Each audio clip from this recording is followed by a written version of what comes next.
De mare.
What's happening? That's my fault. The cruise, Yemen. That's my fault. Okay. Maskagro, welcome. Assalamu alaikum. Masa al khair, sabah al khair. Good morning, good afternoon, good evening, wherever you are in the world. We're so happy that you are tuning in and joining us for this discussion where we will continue with Nubian architecture. We are still waiting for a few people to join us on what it means to be Nubian. And just as we are saying that, our brother Mustafa Mahmoud is joining us from Kenya. Blessed rising. Hi. Brother Mustafa, hello. Hi. Thank you for joining us. You're welcome. Thank you for letting me join you. Family, and this is an open discussion, and it truly has been such a pleasure to connect with you on your panel that was organized by Nubian Souk. Fam, if you are tuning from wherever you are, find the pages for Nubian Souk.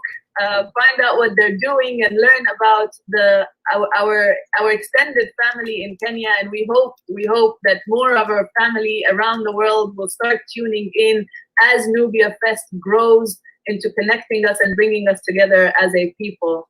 We have a lot to learn from each other. We have a lot to unlearn from each other. Just like Minna just completely blew my mind with some facts here. I think I'm gonna sit and think about this connection of taking our livelihood through the arable land and that ultimately leading to this just like mass, whatever you want to call it, up to the north to begin the rewriting of the Nubian identity, quote unquote.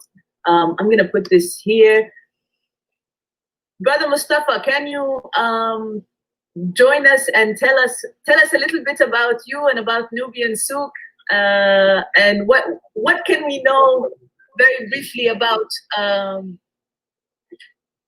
our Nubian sisters and brothers in Kenya? You got me there when you requested for photos. So I was just in the middle of searching for photos that are relevant for the session. So if you could just give me like 2 minutes, then I'll come back. Take your time. Let's continue. We'll continue the conversation. We have Brian Smith saying, "Assalamu alaikum." Wa alaikum assalam. Brian, thank you so much for tuning in. What were some of the questions that we had going on, Minna, from maybe first people can join in and sign in by saying who they are, where they are from. Nubian by identity, tell us your village, which country, which the imposed nations on us, but what is your village? Where are you from? I know it's complicated. I spend 4 villages and more. So and let me also welcome Brother Mustafa. I'm so happy to have you, cousin, here and to kind of mend the rupture in our identity. It's one Nubia. Doesn't matter how many flight hours it needs to reach each other, but it still is one Nubia, right? Oh, you plant those seeds and they're listening, but let us ring that alarm. You heard the sister. Tell us where you're tuning in from. Tell us where you are currently based. Tell us what being Nubian means to you, and most importantly, tell us if you're interested in coming live to this conversation. We are supposed to have Nabra, and hopefully Dua will be tuning in, or if she's listening because she's currently on the go. This sister is go, go, go, go, go, no stop, and you'll understand why if you had seen her panel on representing Nubia in the media. And we have Arwa from Abu Simbel. Arwa, please let us know to join us, please. We would love to meet you. Put a face to the comments. اتفضلي. Let us know. ابعت لك اللينك على فيسبوك. تدخلي معنا هنا في النقاش live. If you're happy with that. And Minna, how fitting that your shirt is from Kenya. Yes. But I'll tell him. I was in Kenya before, and I went to Kibera, and I met some of my cousins. I was so happy when somebody says I am Nubian. I am so happy.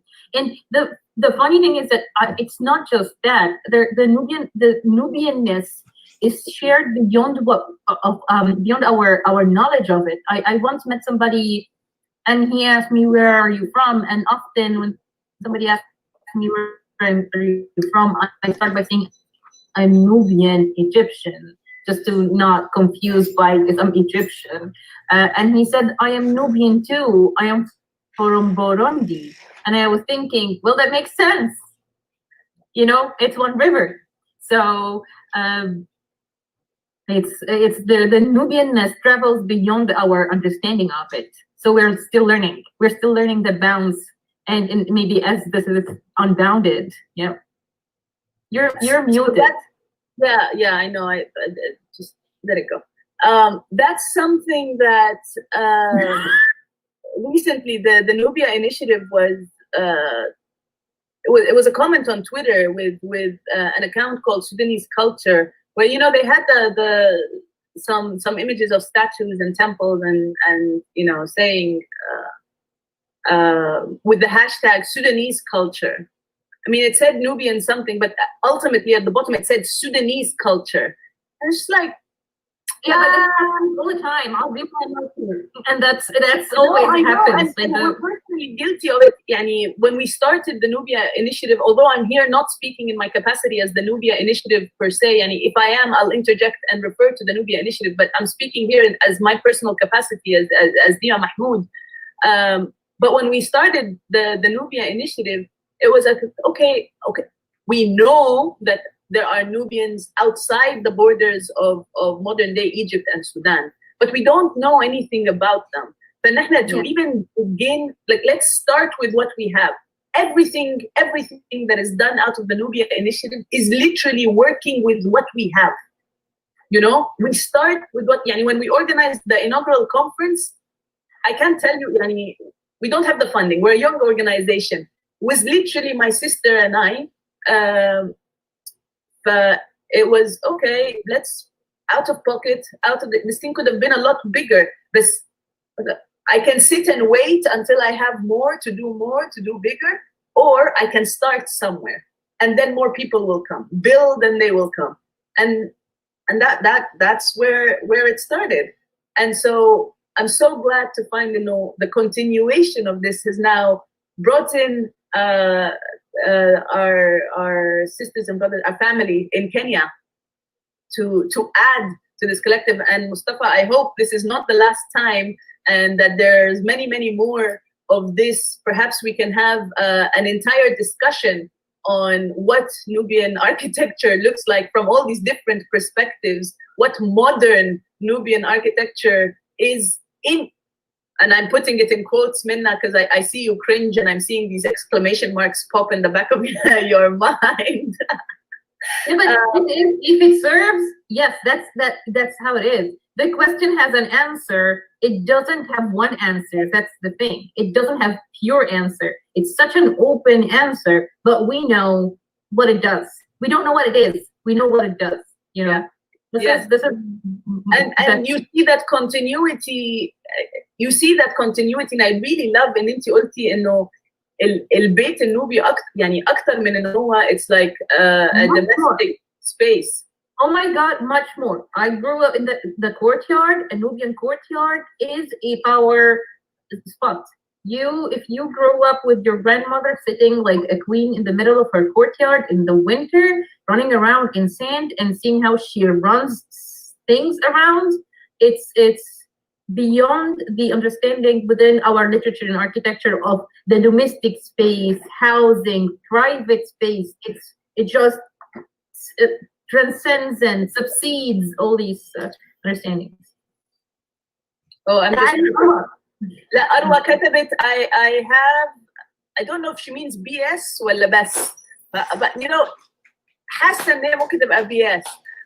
Problem with my phone, unfortunately it keeps going off. بس معاكم لحد ما أقدر وإحنا معاكي and soon the problems will disappear. لأنه تأكدي you're not the only one dealing with the problems. Will tech gremlins have been going left, right and center في المهرجان ده من أوله لآخره. I have done technical gymnastics for today. I'm not going to take the time to tell you what I did to get the internet from another thingy to I have done some. I'm so glad I have my husband here also. He's pretty tech savvy. Well, we are so glad for Hamza. Thank you. And again, a reminder that we work with what we have. We stop at nothing.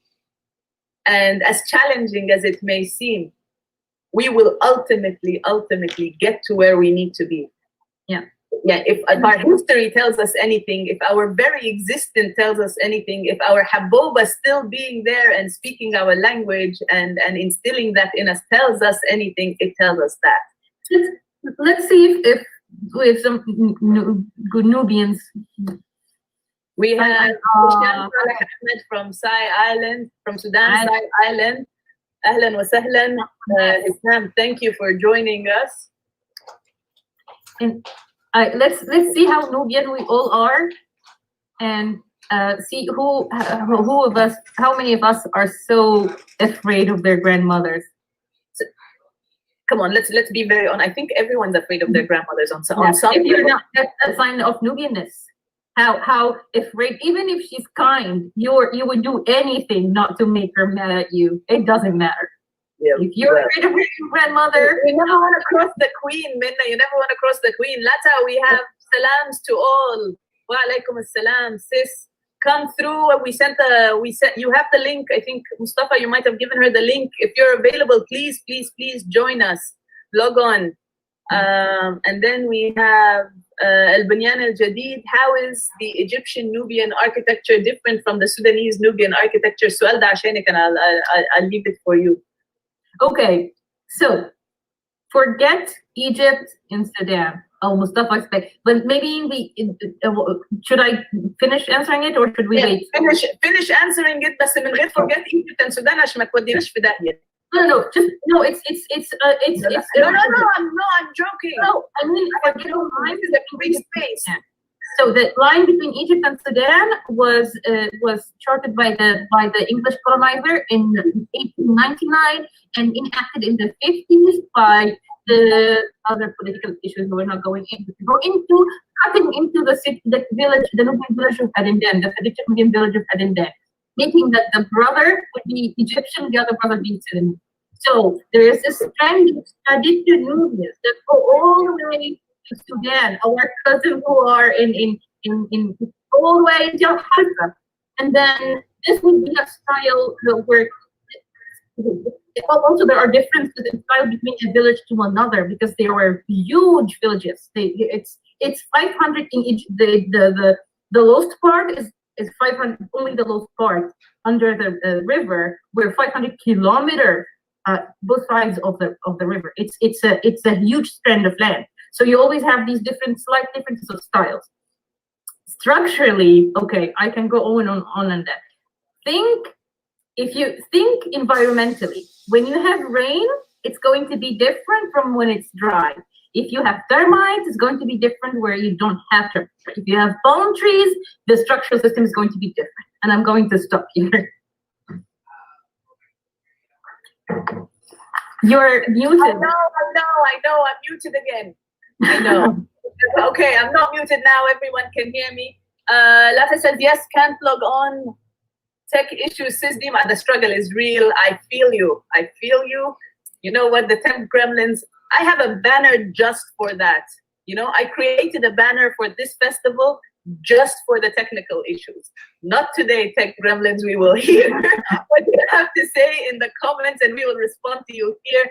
And we are very blessed to have some representation from the family in Kenya. So Mustafa, who I will say, Mustafa Mahmoud and Dima Mahmoud, whether they like it or not, as you said, brother, brother, on to you, please, welcome.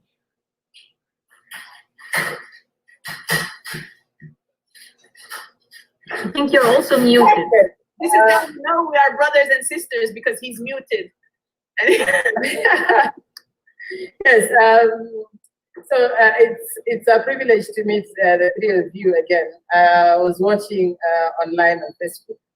Yes, and it's a good dimension to bring the Kenyan Nubians into the picture, because for us, we are a mix, and sometimes we even ask ourselves, when did we start calling ourselves Nubians? And when did we start identifying ourselves with the identity of Nubians? But at the same time, the question is not why, but why that led. So it's a brand that ourselves we look at and we love by us. So we come to Kenya and the King's African Rifle, the history of King's African Rifle, forced recruitment of the Sudanese slave soldiers, if you read about it. And all of it comes from the Kush Kingdom and all that. So for us, we are a mixture of very many clans, and in different parts of Sudan and some from Egypt. So then we just call ourselves Nubians. Yes, in summary, it's like teaching a history class and we want to talk about migration. We can never finish it within an hour. But it's basically the things that identify us are the cultures that unite us. Like yesterday, it was yesterday or Thursday. You know, with COVID, every day is today. We don't even know the days of the week. So when we were presenting, and then I could just see the kuta that you made when you went back home. And it's the same kuta that we use in Kenya, yeah. So it's those things that build the synergy between all of us. And it's good. I was just looking at the architecture, the Nubian architecture, and how women have been the backbone of the economies. Even in Kenya, it's the same. Women have been the backbone of the economies of the Nubian community. I remember when you're going through the histories, and our grandmothers used to make what we call chir. Chir is Nubian gin. So the women used to, like, you know, the Nubian houses had two doors, the front door and the back door. Yes. So our fathers were very religious. But by the time they're going to work, they come back, they never know what was happening in the house. During the day when they're at work, the houses were basically places where people used to drink, chill the whole day. By the time the man comes, he doesn't even know what's happening. That's how strong our mothers have been. Yeah. You know, Mustafa, every time, you know, all these colonial narratives of the role of women and empowering women and all that crap, and I would like somebody to study the role of men in society, because I don't know it. I grew up and everything is done by women. Men go to work. I have to know what work is. They go to some office, and women also have work. So women also work, but also they did everything else. So something the role of men in society. The role of men is interesting. I think that will be my study topic. The role of men because basically we've been the providers. But even today, in the current setup of the Nubian community, even if you have a handyman coming to repair the house, the man will just say repair such and such, and then when you finish the work, they say go and see the mother of the house. So basically, up to today, the women are the controllers of the budget of the house. They run the economy. They make sure that the children go to school. Well, for us, we go to work, but like men are saying, that work is important. Hang on, we have a Nubian brother coming in from Uganda. Brother, Oh. please tell us, are you interested in joining this conversation now? I will send you a link. I also see that Mazen came through. So I'll say, if brother, here, I don't know if you pronounce it Rashid or Rashid. If he's coming through, there will be a gender imbalance in this panel. So we need the sisters to step up and come through. Don't worry. Even if there's a gender imbalance, No, I was just going to say that between the two of us here, we are quite the circus of women with our multiple hats. You are still outnumbered, Mustafa, Mazen. Let me read some of these comments until Rashid tells us if he'll join us or not. And then hopefully Mustafa can share some of these photos. So we have Mejdi again saying, oh my God, I broke the speed limit just so I could watch the live stream. If I get a ticket, Dima got my back, depending on that ticket. And also, why aren't you just taking your horse?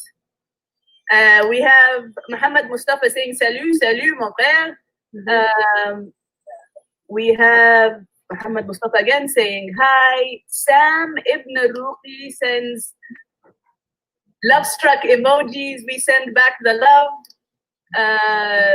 Bienvenue, les Nubians. So tell us where you are based. Muhammad Mustafa, tell us where you are tuning in from, please. As we say, Nubians are everywhere. Please let us know where you're tuning in from. Ça me fait plaisir de vous voir. Ooh. The pleasure is all ours for those. We're getting French comments. Hey man, no man. I was going to say mena. We came in French. We had. Did you see the presentation from Japan? Can we just take a moment and say that the presentation from Japan in Japanese for this fest has been viewed at least 260 times from one page? Wow. My mind is blown. It's blown. It's the amount of love that Nubia has received. I'm so touched. Rashid, again, I'm going to tell you, please, we would love to have you on this panel with us, because this is what it's all about. Nubia beyond borders and beyond boundaries. Mustafa looks like the Harpo's twin brother. Shout out to my Nubian Kenyan brothers and sisters. Ashe. We have Husna Omar. I love, good job there, Mustafa. Proud of you. Oh wow, look at her photo. What did you say you call it? That's a kuta. Kuta. Is it different So the one at the top, from the small one? the one at the top is a kuta, which means cover, and then the one at the bottom is a tabaga. So the tabaga is the one that you carry with food, and then the kuta is the one that you cover the food. You cover it with. Yeah, I still didn't get to making the tabak. The tabak, I think, is the same word for us as well. No, karaj. Shuwir, karaj, and shuwir. That's that. No, it's not tabak. Is Arabic. It's a choice. I'm muted. I know. Okay, we're interested in. No, well, eggs is Oh, it looks like we're gonna have an extra treat that we were not ready for, and let the blessings keep flowing. Okay, Muhammad Mustafa says Le Nubia. Oh, that's a lot of French in the morning without coffee.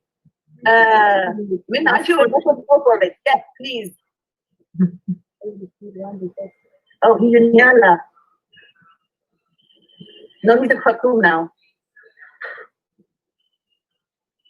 Blessings keep flowing. Are you reading, Minna? I can't see them. No. How about we need some translation from French? I have translation here. So we need some translation here. He's on a tour and we have played what's QG? What is Niala? You know what is it? Yeah, Niala is a tour. Listen to that. He's from Niala.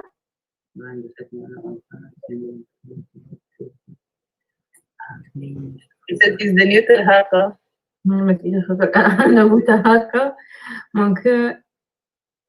and his heart.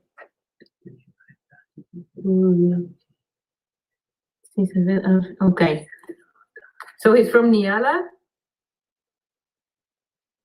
Oh, there's the rest of it. I'm gonna try and copy and paste it from Facebook. Part. Brother Rashid, I sent you the link. Please check your inbox, your messenger, the other inbox. Sent it to you. It says He's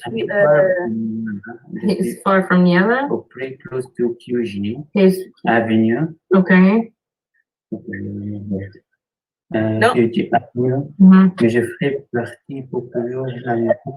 I am part. I'm all part of the music. In Khartoum? Raison partout. Raison, je I don't know exactly. Moi, je suis. I am the new. My heart love Kandaka.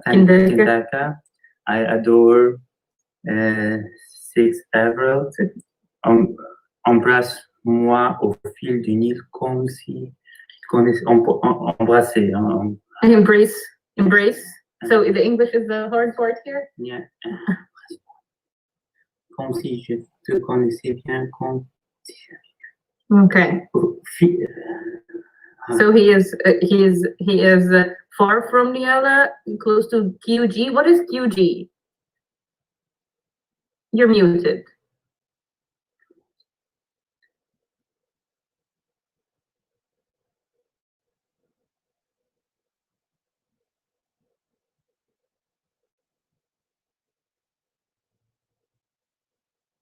I'm muted. Can you hear me? My internet started to act out.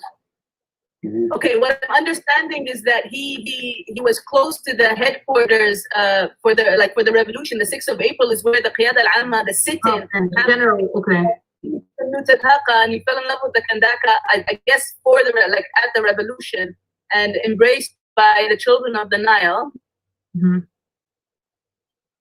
Oh, we all got muted. I'm telling you, not today, Tech Gremlins. I'm gonna go back and put this thing on. People, send your collective energies. These Tech Gremlins cannot take over this conversation. Okay. We have here, and Rashid said he's interested in joining. Muhammad Mustafa says he's in Khartoum at the moment. Brother Rashid, brother Mazen sent the link. I hope you can click on it and join us. Tyson says, I don't know y'all, but I love you for real. Love right back, Tyson. Thank you so much. Zumri Khali says, Maskagilo. And Tyson says, you're so beautiful. I really love you so much. Thank you. You're very kind. And then he said, Lata says, I'm sending you the link. Hold on. I don't know which link to. Okay, we have a curiosity to know if the Nubians from other parts of the world have distinct dressing styles. The Nubians from East Africa have a unique cultural dressing. عندك صور؟ I have photos I'll share for the Nubian, Kenyan Nubians. So Please.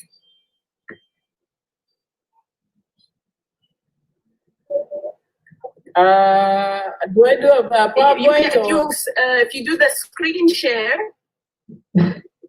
and select just the PowerPoint, it will be through. Wow, I'm seeing the numbers go up on the live. Please, everyone, tell us where you're tuning in from and tell us what it means to be Nubian for you. Mazen, in the meantime, as Mustafa pulls up his screen share, you had something to say. Please introduce yourself. Tell us where you're from. Hi, everybody. Sorry, I'm camera's not on today. I look terrible. I started getting a cold since the weather changed. And so I look and I feel disgusting. So I apologize. But I'm Mazen. I live in Brooklyn, New York. I am Sudanese. I'm Nubian first, then I'm Sudanese. But I am from Halfa. the new one, not the old one, because that was drowned before I was born. But yeah, I'm from Haifa. By training, I'm an epidemiologist. That means I study diseases. What a time to be alive, right? During Corona. I study infectious diseases, to be specific. I know nobody asked me a question yesterday, or 2 days ago on Twitter. I haven't gotten back to that question because I don't have the answer for you about Corona and influenza, but I will get back to the answer for you. Yeah, I currently live in Brooklyn, New York, and I'm happy that this has been such a fruitful conversation, and I apologize for coming in late, ladies and gents. Woo! Yes, Mazen! That's my sister cheering with complete enthusiasm for you tuning in, Mazen. Assalamu alaikum. This is the toll of staying up at crazy hours to make sure these panels are streamed and put together this Nubia Fest. Thank you so much. All right, do we have your screen? You're going to have it in a few. I am spoiled for places for photos.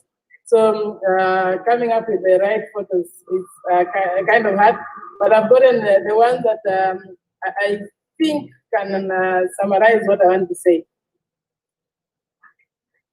My screen is coming up in 1 second.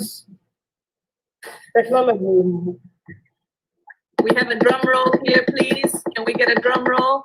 Brother Rashid, if you can, the camera, your camera is off, so it won't allow me to add you to the screen. You can keep the camera off, just there we are.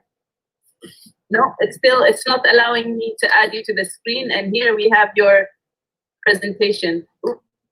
I'm ready. Yeah. Yes. So basically, the first photo is of a Nubian bride.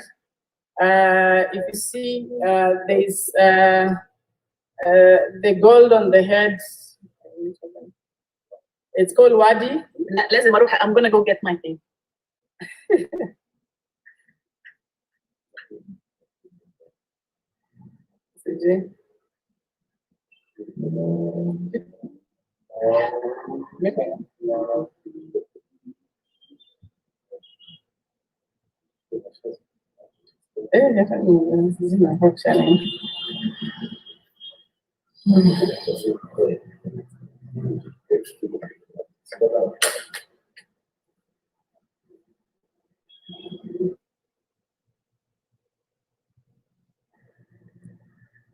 She's beautiful. I remember also because I have been to Kenya. I was fortunate enough to be to meet some of my Nubian cousins that have been, separated by 100 years.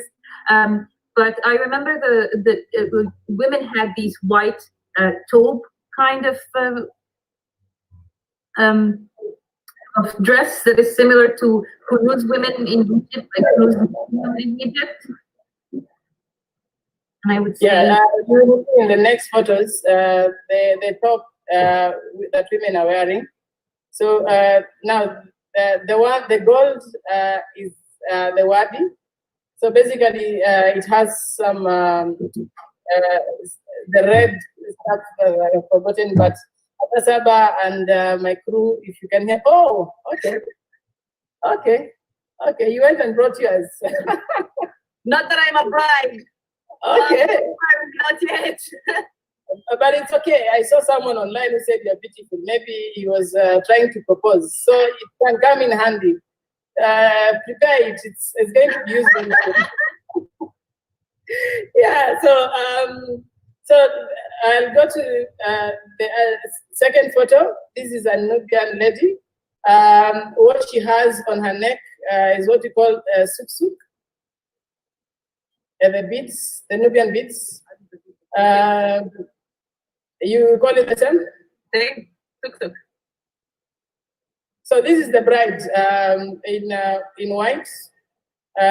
You can see the suk-suk on her neck, and then the wadi, which comes as a set with those two.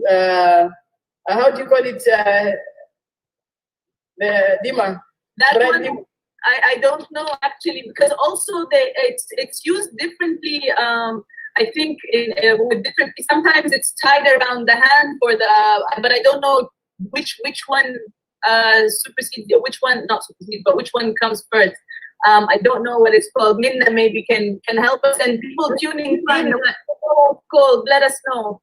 No, the beads, there are lots of bead work for the neck. Actually, when I was young, my aunt used to make them, and she taught, so I know the knot for it. I know how to make it, because it's pretty complex to get the thickness out of it.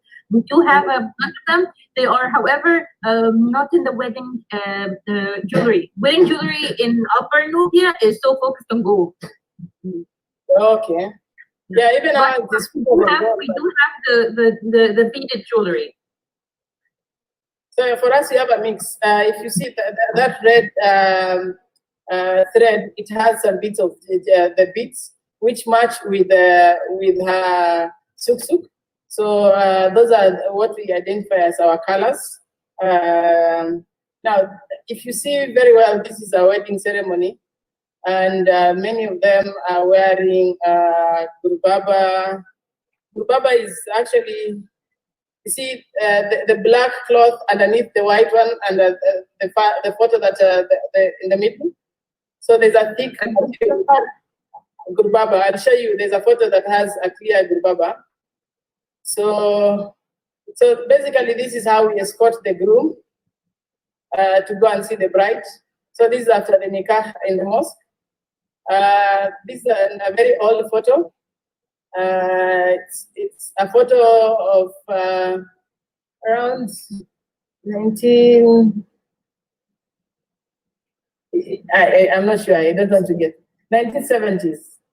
And then this is what we call the luka, the Nubian dance. So, Dima, you're muted. So if you want to, I'm not speechless. I'm not just this time. I'm speechless. I'm not muted.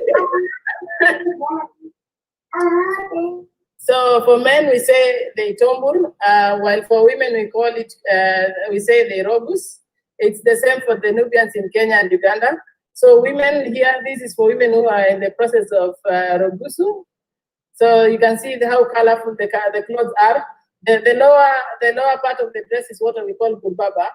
If you see down here, the one in yellow, green, those ones in the bottom.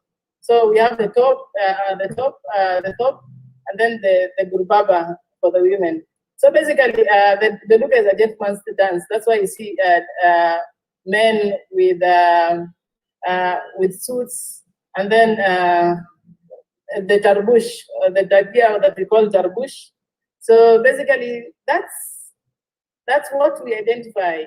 And the gurbaba is the daily wear. Even in the early 70s, you can see this photo of this beautiful lady with a white top and gurbaba.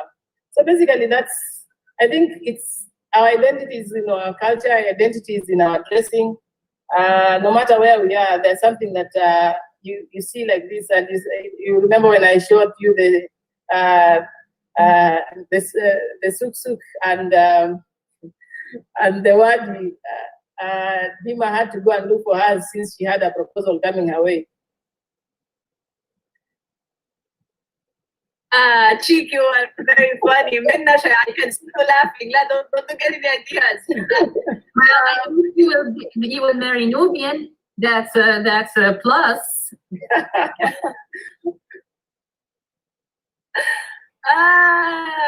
That's a no question.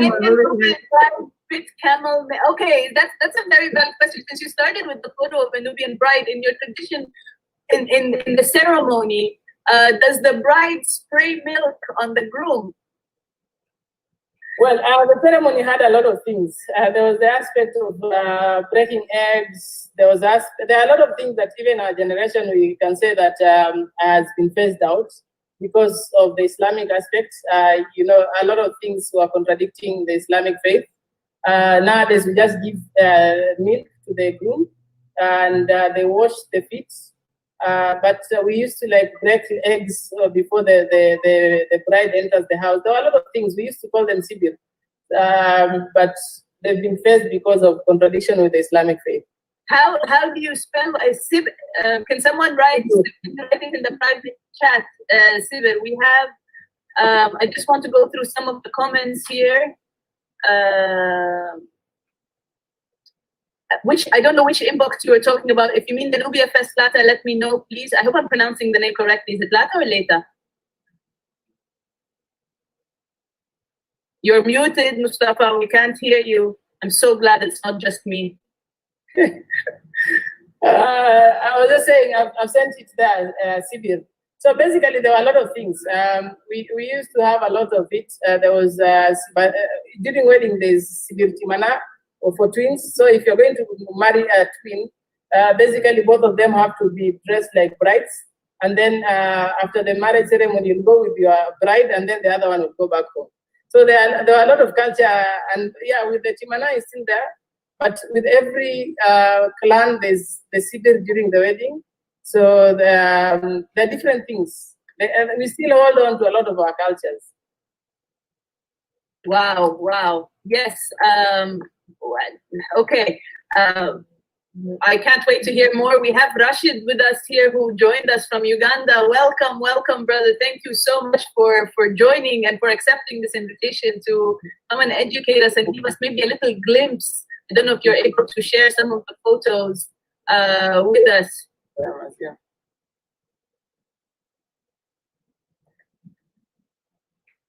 Can you hear us? Can anyone hear Rashid? I can't hear him, but when he's still connecting, I wanted to show you a photo of, you asked about milk. Yes. Now you can see the groom giving the bride milk. That Is it milk or yogurt? That's milk. Okay. Minna, what was your question?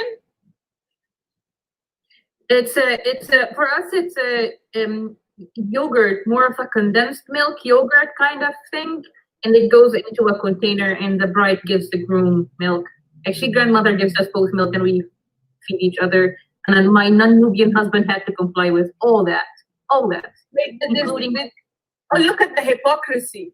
To feel hypocrisy. When you're married to a non-Nubian, today you have to marry a Nubian.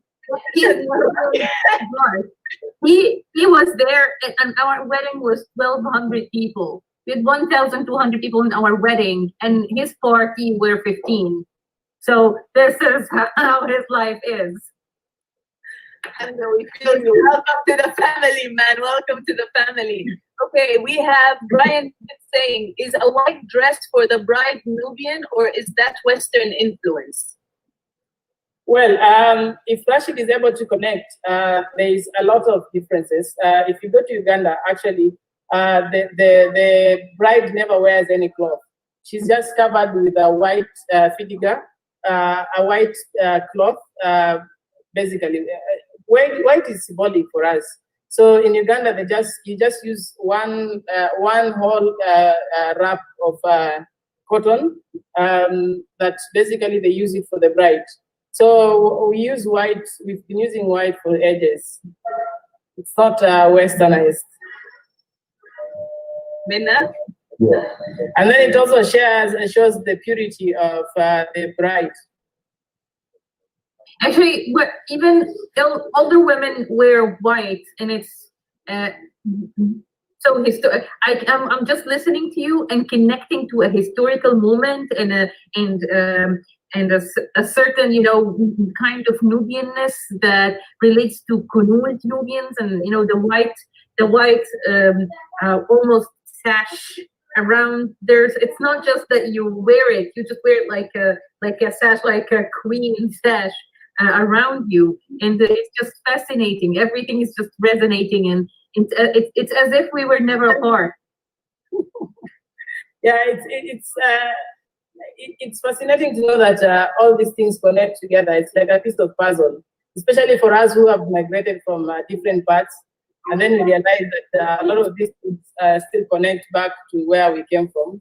So it's like a piece of puzzle that for us we are trying to put together, especially the 6 generations and all that.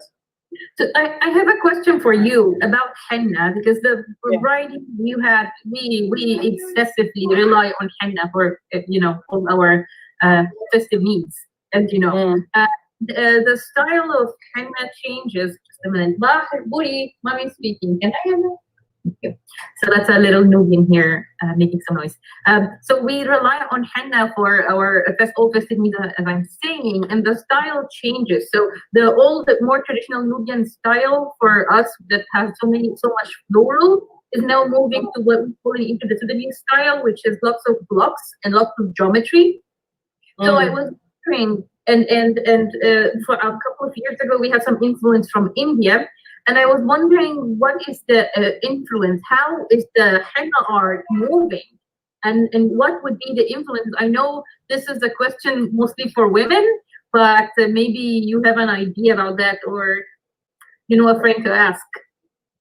I actually have a photo of a bride's henna. I'm trying to look for one. I'll share just in a bit. But basically, we've borrowed a lot from Arabic and a little bit of Indian influence.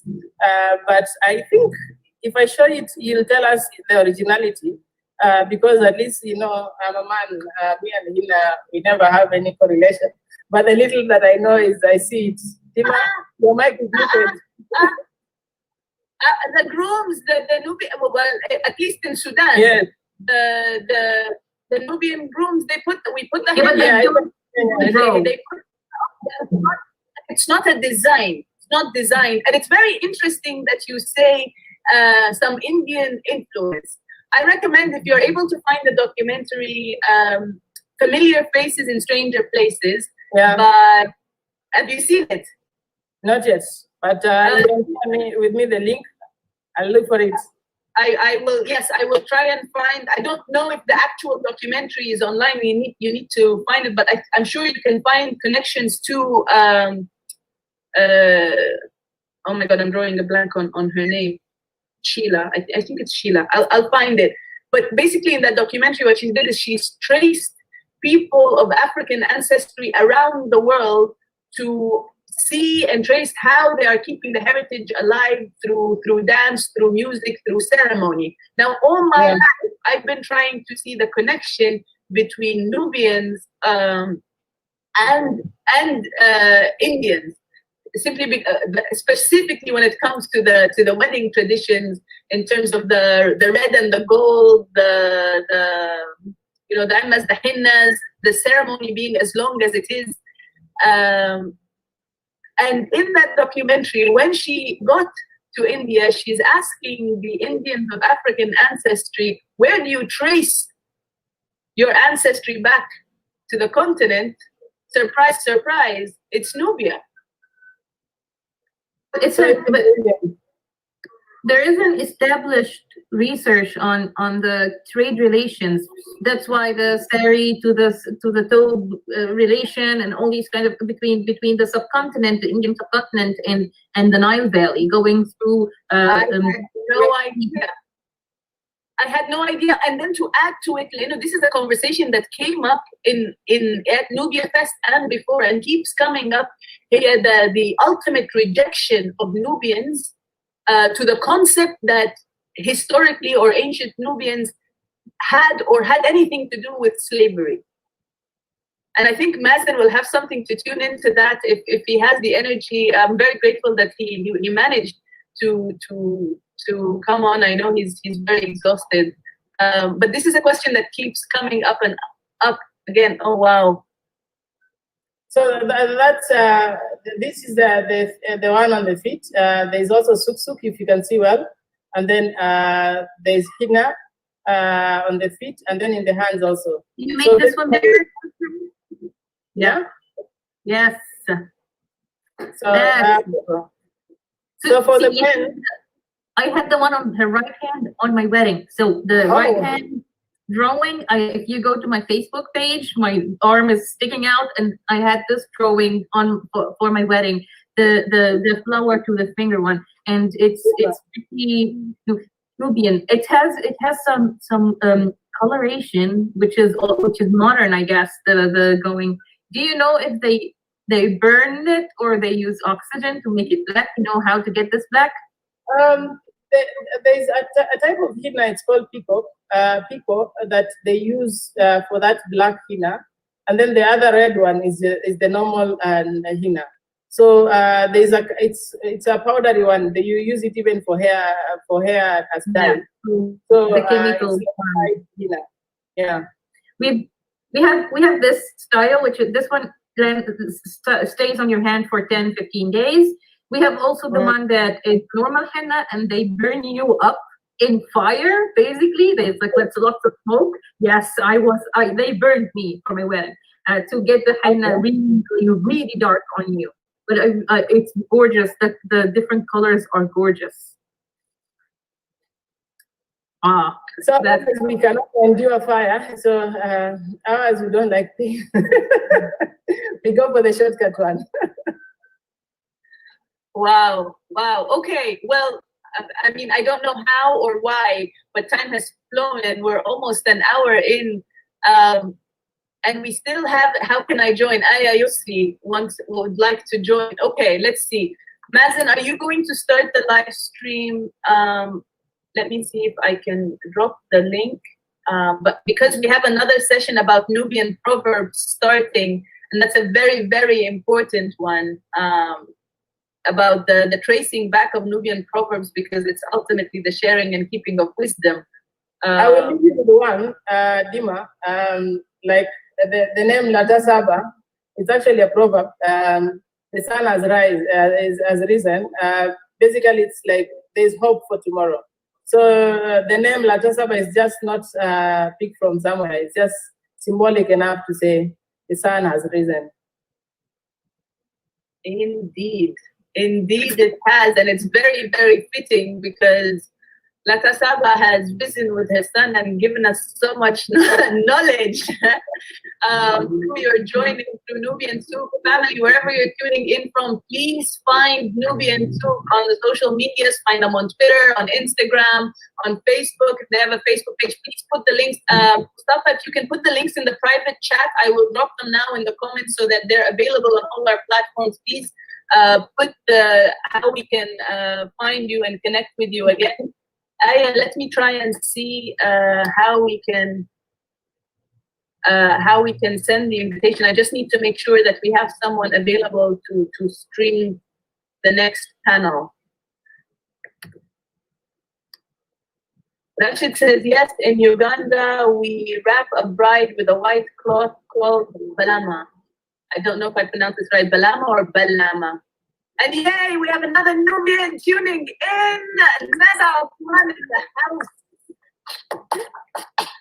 Hi, how are you? Hi, introduce one another. I'm gonna go sort out how to start the live stream for the other panel for Nubian proverbs, because I'm not about to end this conversation just as we're getting started. So I will be right back.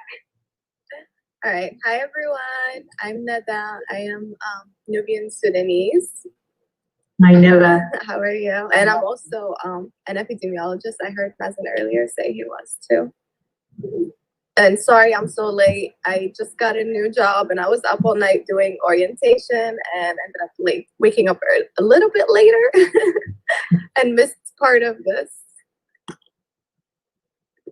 Well, aren't we all? This is such a hectic time. You know, early September. It's either new schools, new jobs, new something. But this is important. I know. I have messed on the both sides. I was thinking, well, we're moving houses. There is God. Yes.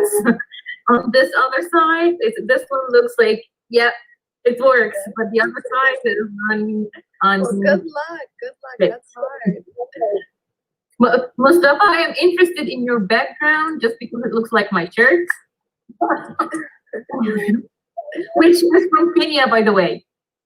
Oh yeah, you said you came to Kibra. I actually live in Kibra. We are like my office is next to Kibra, along Gong Road.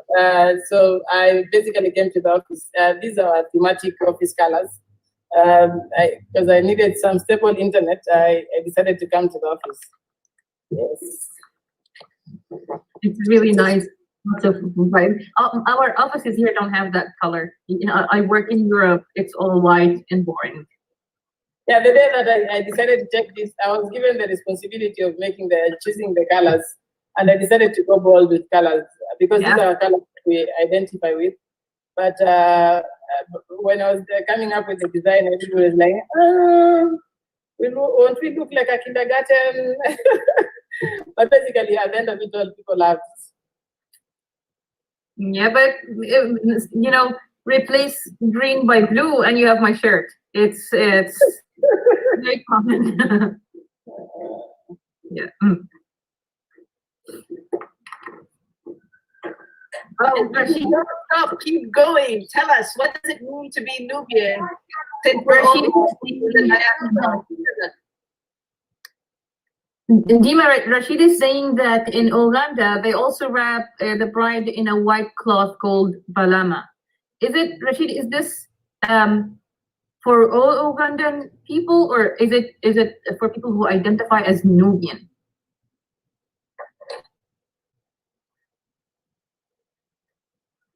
Yeah, hopefully he can text his. And Dada, where are you from in Sudan? What is your Nubian village? So my dad is from Dongola and my mom is Mahasiya. Ah, Yeah. Yes, you have Yes, to. girl. Do you speak either? I speak none. Yeah. My mom didn't speak it because my mom didn't grow up there. My mom grew up in Khartoum and Egypt. She was back and forth. But my dad spoke it fluently, Allah yarhamu, but he never got to teach us because I guess, you know, the mom usually is the one teaching the language and she didn't really speak it. I do speak a few words that I picked up from visiting, but that's it. I would love to learn at some point, inshallah, but yeah, I don't speak it, unfortunately. Mustafa, do you use the word Nubian to identify a language, or is it the language is not really there? You don't really use the Nubian language or any version of it. But basically, our Nubian language is, I think Nada can identify it easier. It's called Arabi Juba. It's Arabic. like broken Arabi Juba. So that's how language has been diluted to. Okay.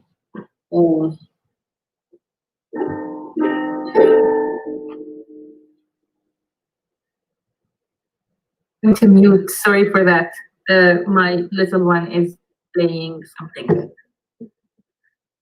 But I don't understand Arabi Juba. That's how most of the people who spoke, like when we went back home and they tried to talk to us in Arabic, that's how it was too.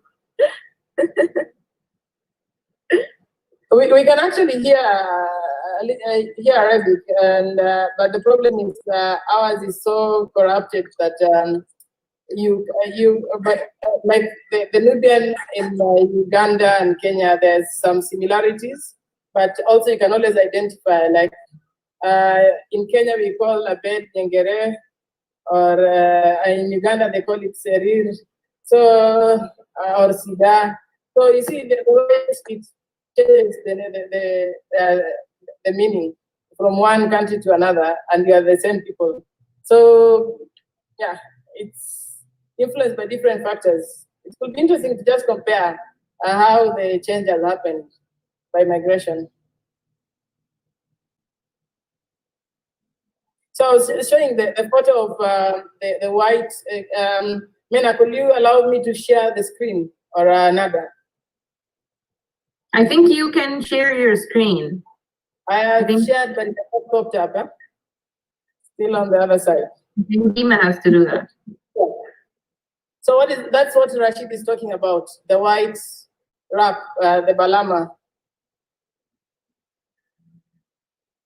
The bride is just covered with one piece of cloth. It's white completely, if you can see it.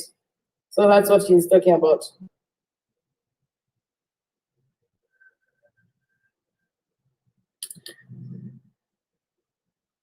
Yeah. So I can stop share? Why? I was looking at it. Okay. Oh. Come on, I'm still doing some analysis here. I'm academic, I take my time. Oh, sorry. Academia, you take a lot of time.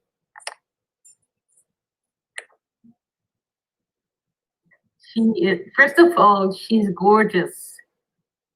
She is gorgeous. And then, do you have a lot of gold related tradition? I think we've always been fans of gold. Yeah. We've always been boasting that we were the first to be civilized because we used to play golf when people were still being colonized. So gold is a sign of prestige. So we've always connected with it. So I think for generations we've been valuing gold. Yeah, and it's the Tarbush links also to a moment in history. You know, this moment between the Ottoman, the end of Ottoman Empire and the start of the English colonization, and it's beautiful. I'm also looking at the fabrics behind, because I know when there's a wedding, every woman wears a brighter a brighter, dress than the next one, and you have just an amount of emission of light and emission in the wedding. I know it's blinding.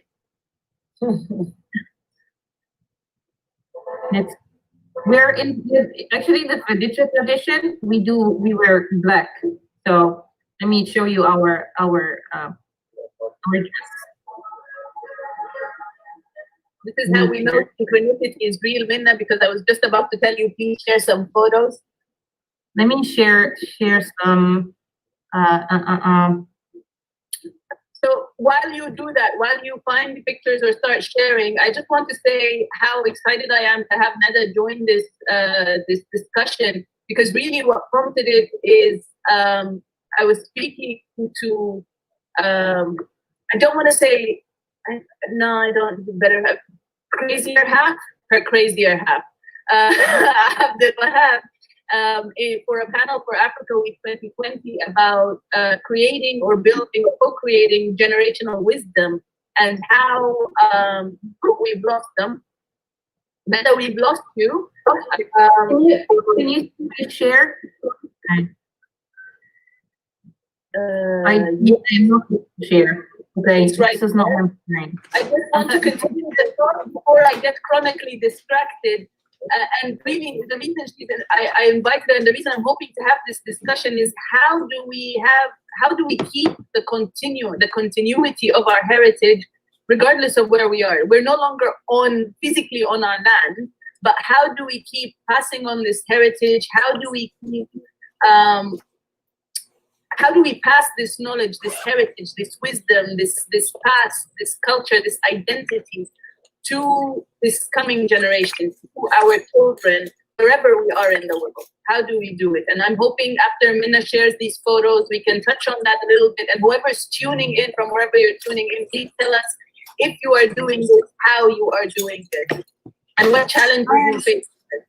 I am not able to share a photo for some reason. It only shows the folder, and when I open the photo, it doesn't share. So I can send it to you, Dima, and you can. So I'll stop sharing, and I'll send it to you.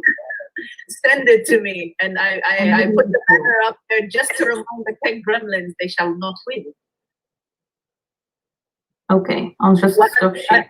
بس قولي لي هتبعتيه فين؟ لو هتبعتيه على فيسبوك. للجماعه الاخوان والاهل اللي داخلين معانا في اللايف ستريمينج من الدول العربيه، وللاسف احنا شايفين we took الكونفرسيشن بالانجليزي لفتره طويله، لكن اذا عندكم اسئله او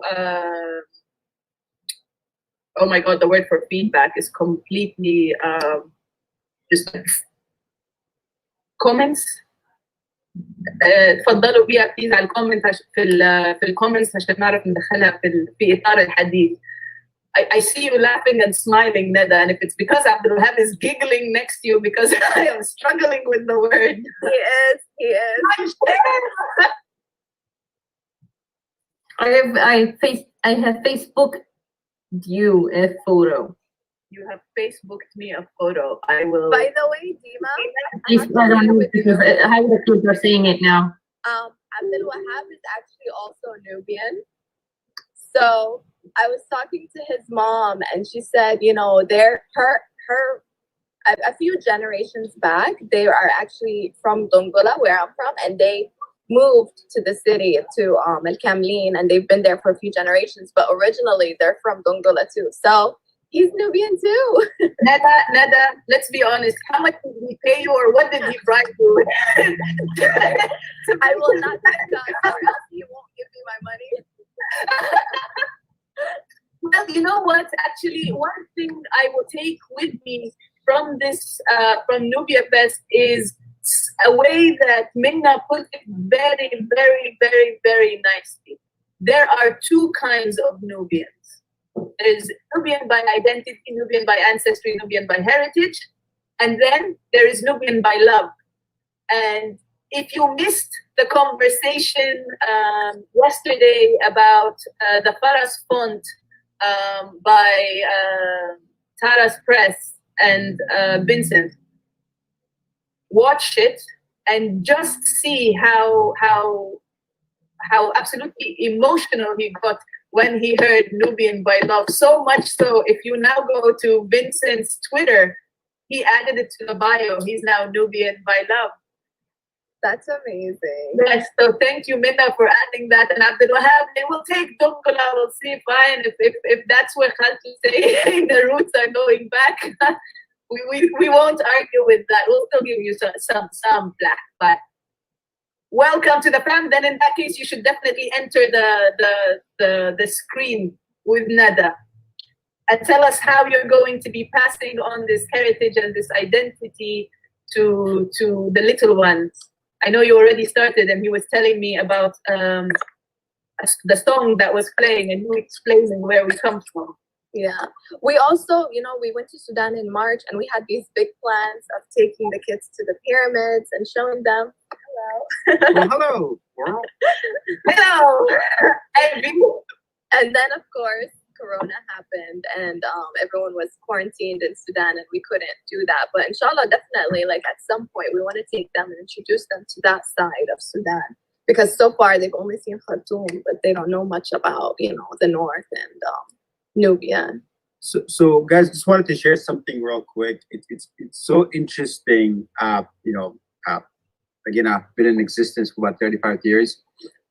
Never had the dialogues. It's so interesting is that the word perception, because we grew up in a certain area in Sudan. I know my dad's ancestors. They come all the way from part from Saudi and then part from Turkey, and that understanding. So we did spend just I want to be 100% honest, time and energy digging deeper into that side of the family because of the knowledge that they made available. This is something my dad would constantly talk about his heritage. They've written some books and they go back into it, and they constantly, they're so proud of that side of the family.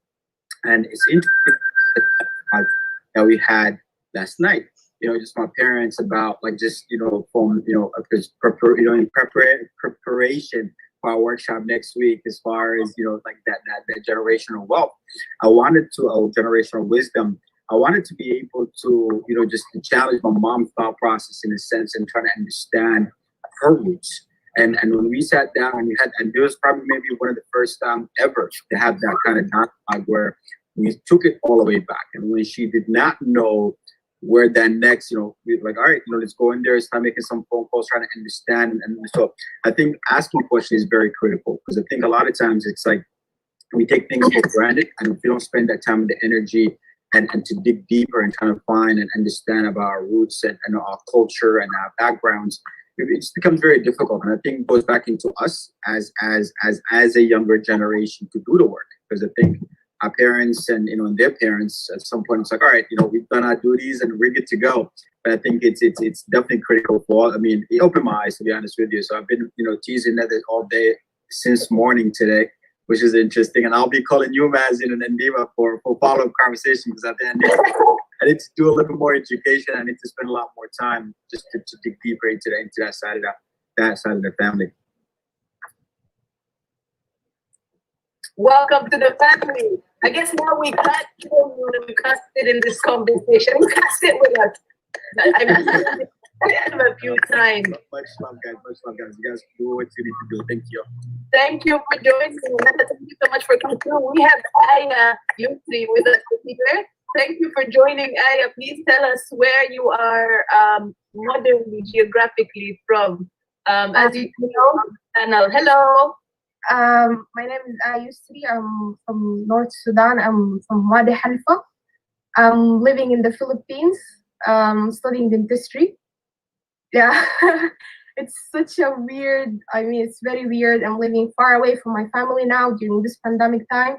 So basically, the most thing that made me just join this, call, or whatsoever event, is that I'm just so interested into the Nubian culture, because as I've been living my whole life abroad. I've been living in Saudi Arabia, born and raised there. So the thing is, like, one of the things that made me like to join this is because 2 years ago I have discovered I'm having identity crisis, basically, because I've been living my whole life abroad. So yeah, that's it. So it's really a quality conversation to be in. It's beyond geography. Yeah. This is what we're. Okay, Dima, are you saying something? You are muted. It wasn't meant to come out. Go ahead. I was telling Aya that this is beyond geography. This is the special thing about this community and about this kind of identity that we are trying to weave. Identity is not something fixed. As Mahmoud Darwish says, it's the mirror that we break whenever we like our reflection in it. So it's something that we're building, and it's beyond geography. We're all in diaspora. Everybody, we're scattered all over, but we're trying to find each other. We all have these identity crises, trust me. Exactly. And one of the things that made me join this, because I'm feeling homesick and all, and for the past years I've been so involved in the Nubian culture, and I've been watching a lot of videos, and I'm 20 years old. So basically, as my generation, we're not really well educated enough about the Nubian culture and about who we are and who we belong in the first place. So yeah, that's one of the things it made me more involved into the Nubian culture, and to know who I am from, and my origins, and yes, that's all I can say. And yeah, what made me more involved into the Nubian culture is that 2 years ago, I went to Sudan, and then I had my cousin wedding, and then I saw the vibes there, how the people are dancing, and the Jarjar, I was so excited about the vibes there. And so that's the reason why I started to listen to I stopped listening to English songs. I started to listen to Nubian songs and get more involved to the culture, to just know who I am, and to learn the language, to explore the beauty of the language.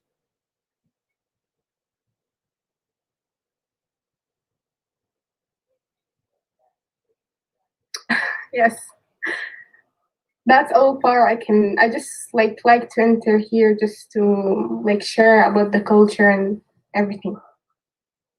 You see, this is I took this picture. I was also wearing a gargar. This is my younger sister, my mother, and my late father. We went to visit some family in Abu Simbel, near the temple, and we took this photo by the temple. So just you mentioning gargar. Yes, it's such a beautiful. Related. So we will be related. If you tell me your last name from your mother's side, I will tell you exactly how we are related. We are all related. It's yes, not. exactly. Within, if you're going to be my third cousin, I'm telling you. I'm actually originally both from my parents. Both of my parents are from Halfa. So I'm 100 Nubian. Origin. So yeah. But it's really such a, like, an exploring experience to know about my culture. And even here in the Philippines, I have been also sharing about my culture, and like I have some of the Filipinos here, and they come and ask me because I share a lot of videos on my social media platforms. So yeah, like it's not just about topping my culture. I was just also to like to share my culture to the people here in the Philippines and show them who I am. And I have been like participating in a lot of events at school. I mean, and a lot of people are fascinated that we are having our own language. And unfortunately, it's not like, not a lot of people know about our culture and about our our identity and our who we are, even though it's such an old civilization, but not a lot of people know about it. So yeah, that's what was like really provoking for me. Aya, do you see this photo? Yes. Do you recognize that bread? What? Do you recognize that bread, that piece of bread? I think that's gurrasa. Yes, then you're Nubian. Yeah. No, I really know a lot of stuff because because of my parents. They actually, my dad really speaks fluently. Not really, not like both of my parents, like they understand the language but they don't speak it. But they're trying to like let us fall into the culture and know a lot of stuff. And yes, yeah, like I have a lot of good basics about the Nubian culture because of my parents, like how they've been raising me. So we've been eating this at home. So yeah, that's like made me really feel home. What is your favorite filling for the gurrasa? Is it the bamia, or do you do molasses like myself? I don't know. I really like the umrugayga. I don't know if it's that a Nubian thing, but I really like umrugayga, and with the gurrasa, it's really good. I think it's a Sudanese dish. I'm not really sure, but still I like this one. And it's like I think it's basically meat soup with gurrasa. It's really good though.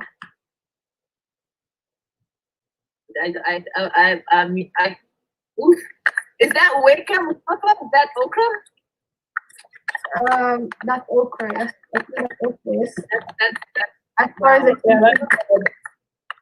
mine is the henna. I have almost the exact same photo from my visit when I went to the village this time earlier in January. Mine is the before henna. It's basically the same tray, almost the same plate. I think there. This is amazing. Okay, we have comments flowing on Facebook, so I want to make sure people are tuned into the conversation. We have. I just posted the link on comments about the documentary called Familiar Faces in Unexpected Places, and it is by Sheila Walker. So I'm gonna put this here, an African diasporan perspective.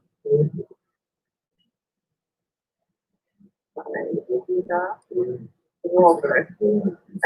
Okay, now let's go for these comments. We have sent the link. We have Muhammad Saif watching from Kisii, Kenya, and I'm a proud Nubian. Welcome, welcome. Muhammad A. Rashid says, I'm just curious how Nubians went there in Uganda and Kenya. Please go to the session that we have about the Kenyan Nubians, the Nubian Kenyans.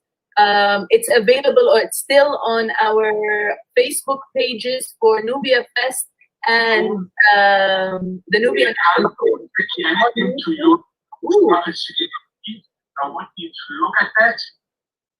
On YouTube and on Twitter as well. Unfortunately, we had a bit of a technical difficulty in the beginning, so we hope that Nubian Souk will send us the recorded version from Zoom, and then we will upload the full session, because I only attended like after, I think it was 15 minutes after it had started. So we have 15 minutes worth of knowledge that I haven't accessed, and I demand them. Please share them with us, Mustafa, when you can. And in them, we will be able to see how we got to Kenya. Rashid, if we still have you here, you can tell us how they made it to Uganda. In the meantime, we have Souk Tanubi saying, Dima, if you find any literature or link for the documentary on the Indian connection, it's already dropped. It's there. Thank you.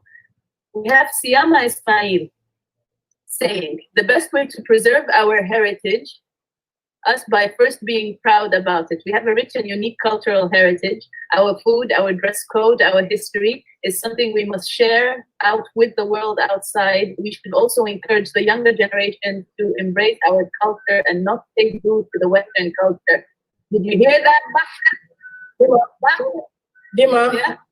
Yes. Dima, Siyama Ismail is the Nubian Cultural Ambassador in Kenya.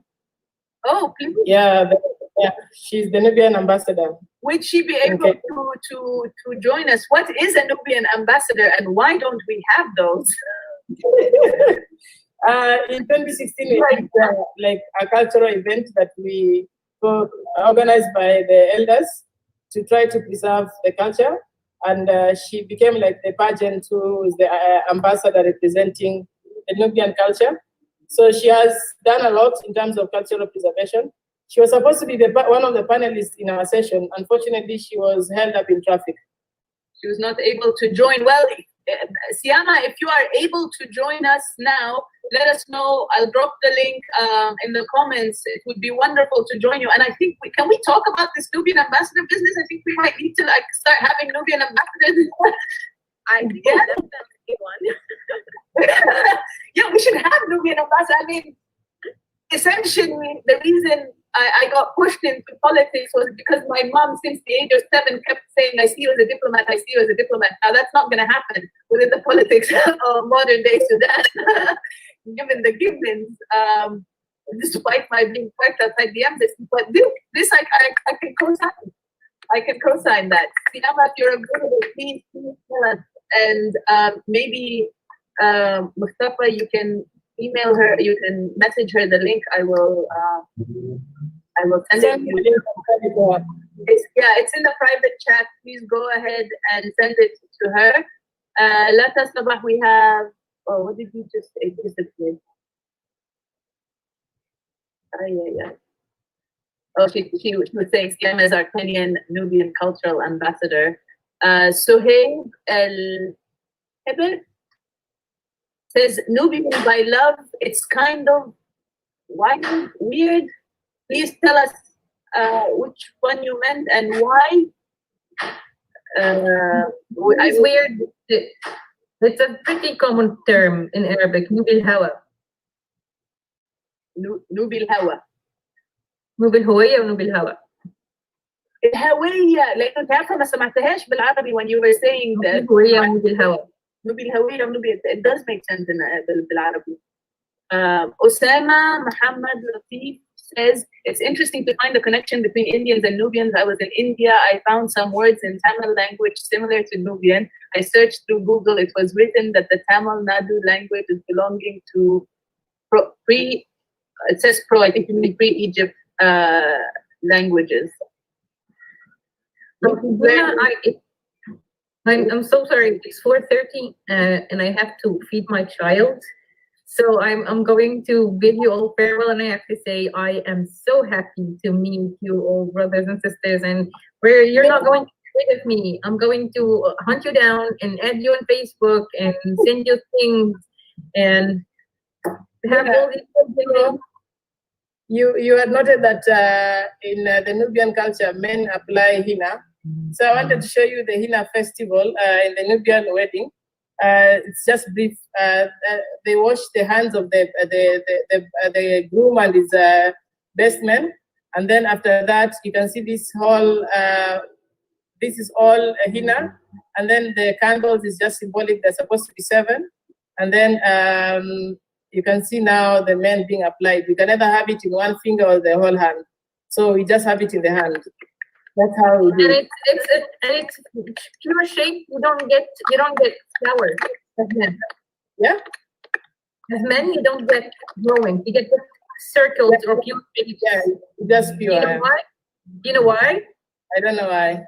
Because as women, we breed. we can bring in other humans, just like Earth, we're fertile. So Yeah. we vegetate. We can have flowers and things all over our body as a metaphor. You don't. So you just yourself and Okay, thank you for the knowledge. And that's Kisra being met. So I just wanted to share with you that one before you go. That's Kisra. My grandmother has one of those. It's circular, but my grandmother has one of those.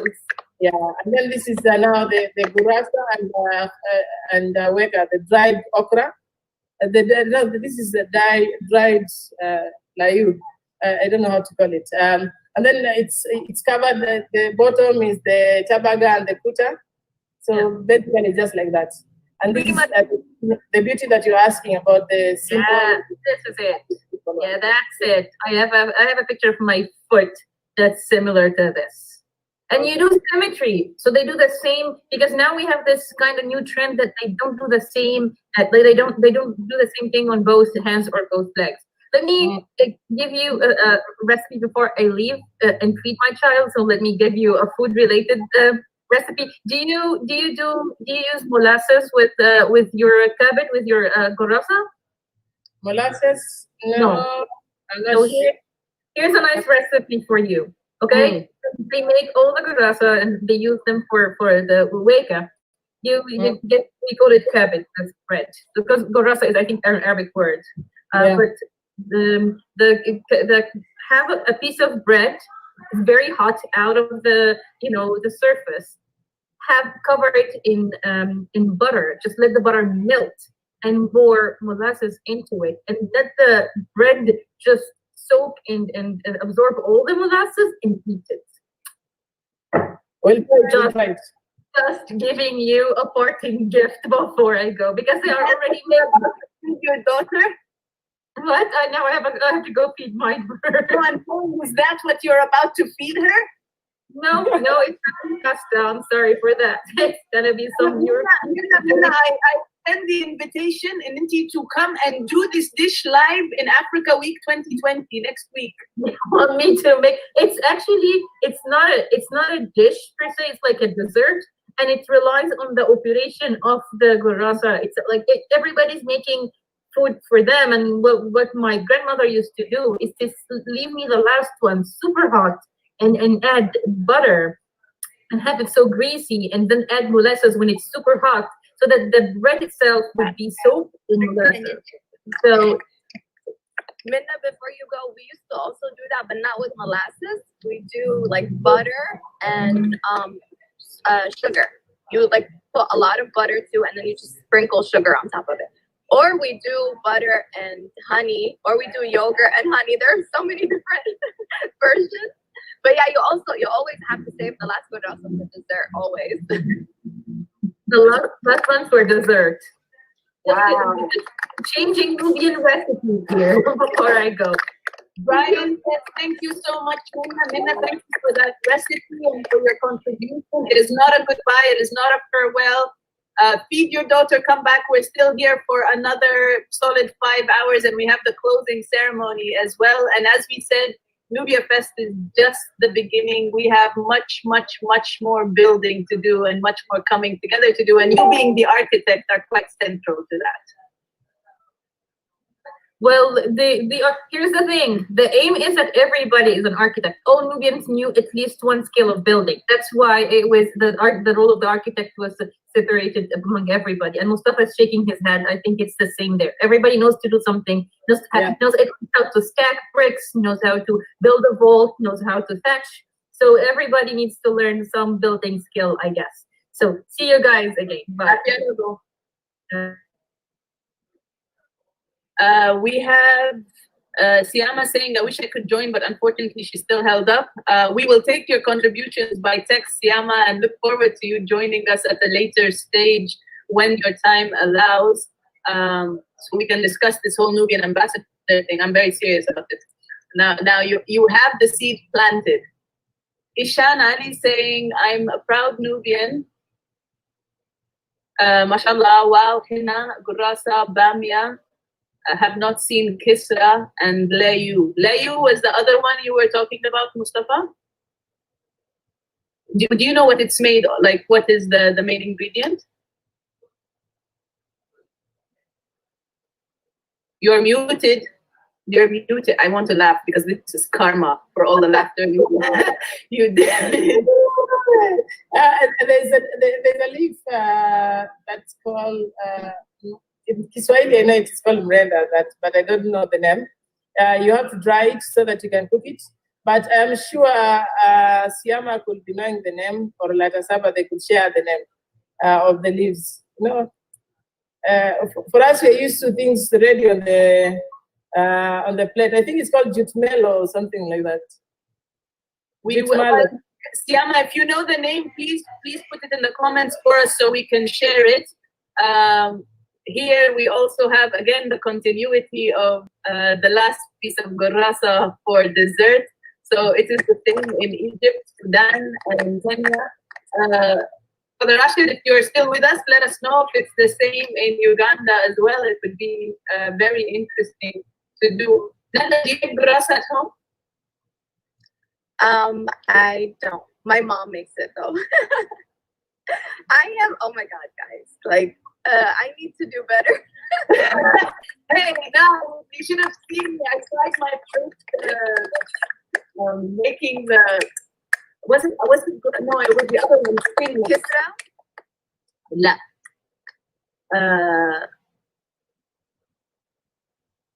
What again? The really thin gurrasa. It's almost like two pieces. It's like a piece of paper basically that's folded. Oh, okay. I don't know that one. I only know kisra and gurrasa. So that one's dangerous though, because it's so light and so thin. You can literally sit there and devour the whole thing and not realize the damage that's been happening until you feel like, if I untie my shoes, I'll probably float up like a balloon. That happened the first 2 weeks in the business. Okay, Osama Muhammad Latif says the Nubian civilization was included, not just those nowadays identified themselves as Nubian. The Nubian civilization was included most African tribes. Be sure of that. We go to Bajrawiya pyramids, you will see different pictures of people, Negroid and Ethiopian groups. The story of our lives in saying that the Nubian civilization transcends whatever superimposed borders that the colonials have come through and drew onto the map. Got happy with a pen or a pencil and imposed them. As a people, we are one, and if this discussion here sends anything, proves anything, it proves that. And I hope this is just the beginning of our exchange of knowledge. And Rashid here says, yes, we cook gurrasa and kisra in Uganda as well. And I use a kind of green served with kisra. You know, I think it's molokhia. Yeah, I think it's molokhia. And Layu, how you say it in Nubian? Yeah, it's mulkia actually. I was trying to remember it. It's mulkia. It's in Nubi we call it layu, but it's mulkia. No, but molokhia is the Arabic word for it. So I wonder what the word in Nubian for it is. If anyone knows the word for or how we use it in Kenya, is there another name for it in Uganda? I think Uganda also calls it layu because Rashid has confirmed it's layu. Yeah, Rashid said it's layu, and he also says yes, molokhia is in Arabic. So people tuning in from around the world, let us know what you call layu or molokhia in your village. This is so awesome. I had no idea that, you know, we had so many things in common. I love this. Thank you so much for including me. Of course. Thank you for coming through and tell us how you intend to now use this knowledge, because the whole purpose is to learn to teach, right? We learn to teach, to pass this knowledge on. How are you going to engage those little ones of yours into early on in life, engaging with this heritage? No, we talk to them about it all the time, you know, like we're very adamant about them knowing where they come from, about knowing their roots. And like I said, we wanted them to visit Bajrawiya, but that didn't happen last time. Inshallah, next time. But yeah, oh, they see Malkhia at least once a month, either when they go to visit my mom or Abdul Wahab's mom.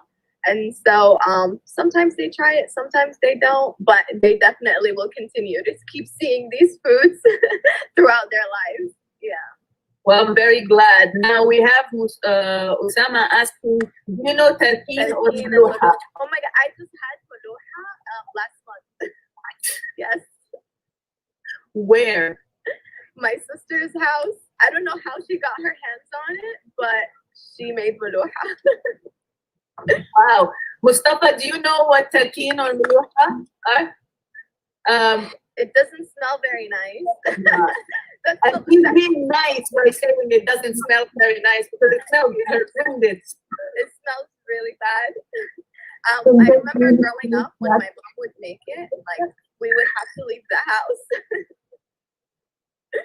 You've just told me not to eat it. But it tastes Nice. delicious. How do you Don't expect let the the guy smell to eat fool it you. if you say it doesn't smell nice? Don't No, let the smell fool you. It you tastes know my nose is the gate pass to my mouth. So if it can't smell nice to me, it's very hard. No. It tastes really good. It doesn't smell good. At least if you told me, just go and try it. Don't tell me that it doesn't smell nice. Just Okay. it. I see if you would recognize that because that's basically Yeah, that's the pointer for Tarkeen or Muluha is the smell. And you know, I was thinking, but also, he's giving you a disclaimer because if he says go have Tarkeen or Muluha and go and they lift the plate and you feel like you're going to food, you'll think that he was trapping you. This is how mistrust is created between other people. He was merely preparing you. No, when you're preparing someone to taste something that they've never tasted, tell them it's the sweetest thing you'll ever eat. Like it's like telling someone, I'm going to give you a fight, but she's very ugly. She's disabled. And you tell that person, don't marry. So you have to prepare that someone with good words, like she's beautiful. She's okay. It is tasty. It is delicious. I have a comment here from Rashid saying that in Uganda, the Nubians have two kinds of gurasa. One is gurasa mula, and the other is gurasa chai. Rashid, can you tell us the difference between the two, please? So I could help you verbally since Rashid has already brought it up. Mula is now the how do you call it? The fillings, the toppings that you eat with. Nas Khudra, Weka, and the rest. While chai is tea. So the gurusa chai is in Kenya we call it gurusadin. The gurasa that is cooked with the oil, because basically when you cook gurasa, you cook it with a fry pan. But when you're cooking gurasa with the one that you take with tea, it has sugar. It's cooked with oil, so you call it gurusadin. Or a pancake. So the mainstream we can call it pancake. Is one sugary and one sweet? One is sugary, one is a little bit bitter because of the fermentation. So the gurasa basically it's always bitter. But now if you want to drink with tea, you take the one which is sugary, sweet, with cooking oil. Let me look for a photo of gurusadin, then I'll share it.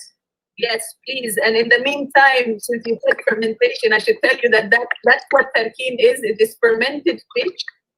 I have a picture. I took a picture that day, so I will try to find it and show it to you guys. Yeah, that would be amazing. Osama says Luha is pure Nubian. Yes, indeed. Siama says Leyu is actually the texture. Smooth and slimy. The name is Souk. Okay. Yes. That's the problem of asking a person as a consumer the name of food. Basically, like the way you said, the men, we are technically providers that receive the food on the table. So if you ask us the name, we'll tell you that it's by the texture, but not the name, the actual name. So in my defense, I always find it on the plate and I consume it. But the people who know the names are behind the Siama. They are the ones who know the names. Because at the end of it all, for us, find it on the plate.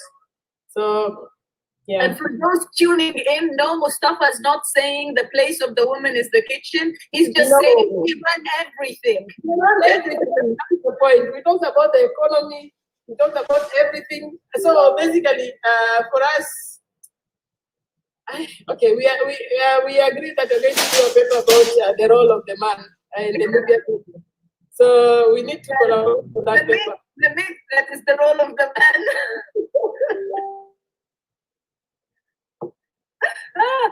Okay, she says the name is mafrouk. This is chopped okra or mulukhia.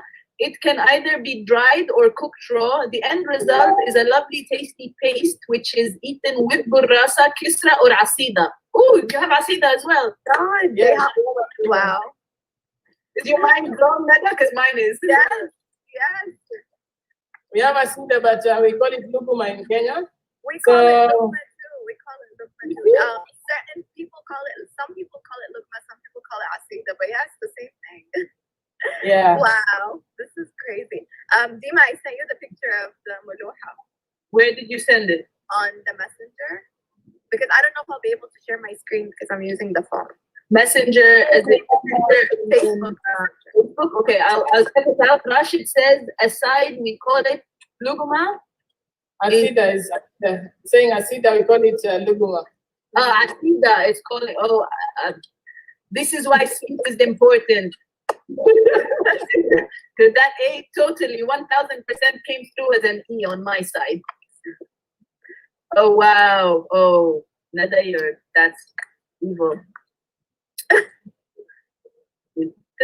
That's what's wrong, you know. Between you and your husband, that's just wrong.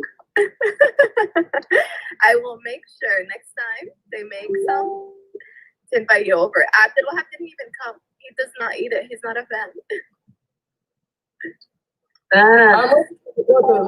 Maybe the photo might entice me. Yeah. It should. It should.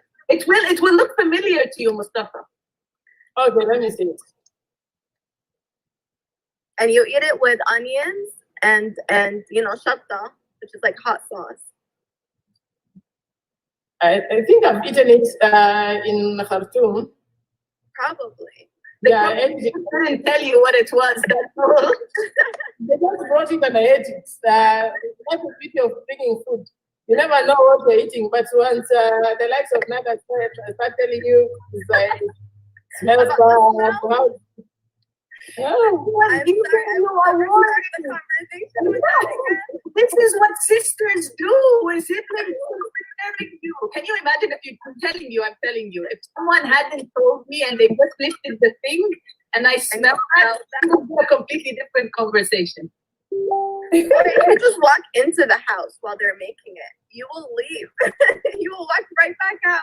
But if you are mentally prepared that you are going to have, it's like a first impression kind of situation, you know, where your first impression of someone is not necessarily the best one. They've been running up and down the street, they're sweaty, it's sunny, they were carrying a baby that's up on them or something, but they're such a kind-hearted person. You shouldn't take that first impression. That's the definition of muluha right there. Right there. I've just shared that is what we call burusadin, or what Rashid was saying, burusachai. So that is burusadin. You see, it's oily. If you compare it with the other gurasa, this other one, you see, it's completely dry because there is no oil in it. It's completely dry, and it's a little bit thinner. It's thin, and this one is thick. Yeah. I see. And they're made smaller as well, I see. Yeah, a little bit smaller. These ones are smaller, the other ones are wider because you eat it with mullah. This is wild. And Rashid is saying another important thing is that all Nubians are Muslim wherever they are. That is not necessarily true. Because we still have Nubians who are holding on to the pre-Islamic traditions or indeed to Christianity, where they continue to practice that. But yes, I would say the overwhelming majority of Nubians, wherever they are in the world, are Muslim, and I would say some are also going on to the very conservative side of Islam. I think we have a Rashid is saying that Nubians played a big role in Islamization of East Africa. If you look at the spread of Islam in East Africa, the Nubians played a big role because of the whole migration in Uganda, Kenya, and Tanzania. So because the Kenyan Nubians, Tanzania, and Uganda are predominantly Muslim, so when they were coming, they were moving their whole family. And in the process, that wasn't the Nubians, though. The Nubians were not practicing Islam. It was the Arabs who brought Islam into Nubia and Nubians. Let's get that very clear, because along with the religion, for which the Arabized version of the religion took out the spirit of Islam, took out the essence of Islam, and in return added certain culturally accepted things from what is Arab vis-a-vis what is African. You know, I'm coming to believe that maybe, Dima, you are actually my sister. Because when I speak to my father, we always talk about issues of the differentiation between Arabism and Islam. So you actually share a lot of ideologies with him. That's the reason I'm saying maybe, you know, I think I need to go and look at my genealogy well. We might end up being with one or another. And not put it out from the being, because it's a mere coincidence that you don't need birth certificates to tell you we're siblings. I'm a brother and sister right here. Oh, the whole border is getting there. Mustafa Mahmoud, Dima Mahmoud. They're not coincidences. Okay, we have a question from Brian. Are there Nubian cookbooks? And you asked this as my sister, the chef, walks into the room. Working on it. She's working on it. I've been trying to push her to have a Nubian. Oh, I'm hearing echoes. A Nubian cookbook.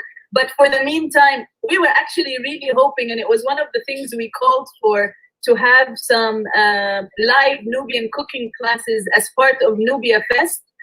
So inshallah, for NubiaFEST2021, we will hope to have some live cooking of Nubian dishes. Maybe we can have Mustafa, instead of being a consumer, we can sit and watch him attempt making gurrasa. It would be fun, I think. Oh, that's the dry. I'm actually a good cook, yeah. So you might be surprised that I am actually a good cook, not only a consumer. Hey, that's what you said. Didn't you just say you're a consumer? No, it's fun to consume, but sometimes once in a while you just enter the kitchen and do magic. So we can do that challenge, 2021. So this is the dried live. You can see the leaves have been dried now. It's almost going to be pounded so that it becomes fine. Yeah. Wow. My crew has been doing a lot of work in the behind the scene. They've been feeding me with enough content. So basically, I know you might be having these ones at your backyard drying up. I am not to interrupt you, but I am literally looking up the picture where there is the dried okra in the backyard of a photo that was taken of me in the village. So please keep showing us what you have. I'm hoping I can find this photo before we wrap up, because we have 8 minutes. Wonderful people, tell us your comments, tell us what it means to be Nubian, tell us what your favorite thing from this session has been. If you learned anything that blew your mind, I definitely, absolutely did. Put in your feedback. Nada, what are you taking from this conversation?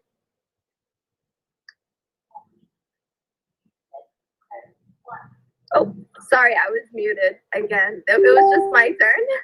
It just had to happen to me. But I definitely want to start looking more into Nubians from other countries, because I am just in awe of the similarities between all of us. It's just, wow, I'm amazed.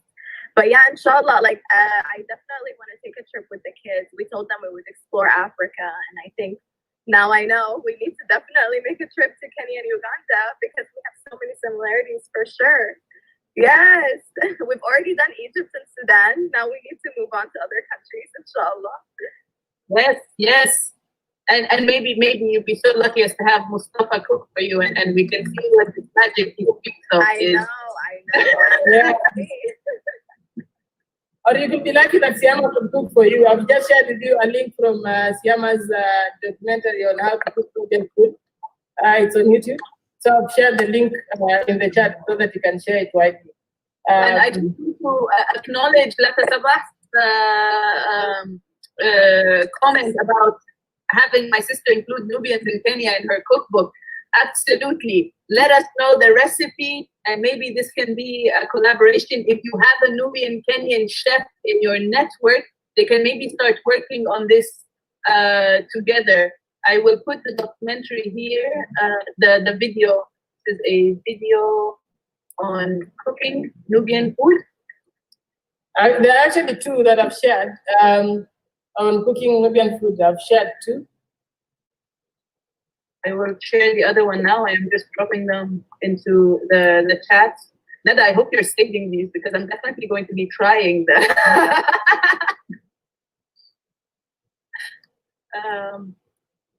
Video 2 on cooking.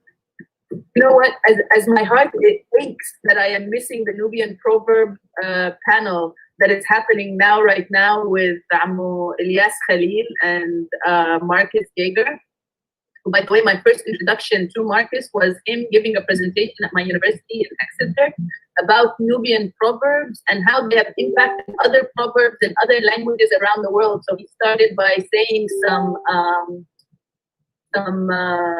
German proverbs and tracing them to their origins in Nubian proverbs and otherwise. So, but they are all online. They are all on our pages. Go back and see them. I was not going to stop this conversation, and I'm so glad that I didn't, because we have so much to learn from one another. Here we go. Siama says, okay, first, Majdi says, seriously, I'd like to buy that cookbook from your sister. Majdi, we first need to find some publishers, and we need to get Aya in the kitchen to get this done. But yes, once done, absolutely.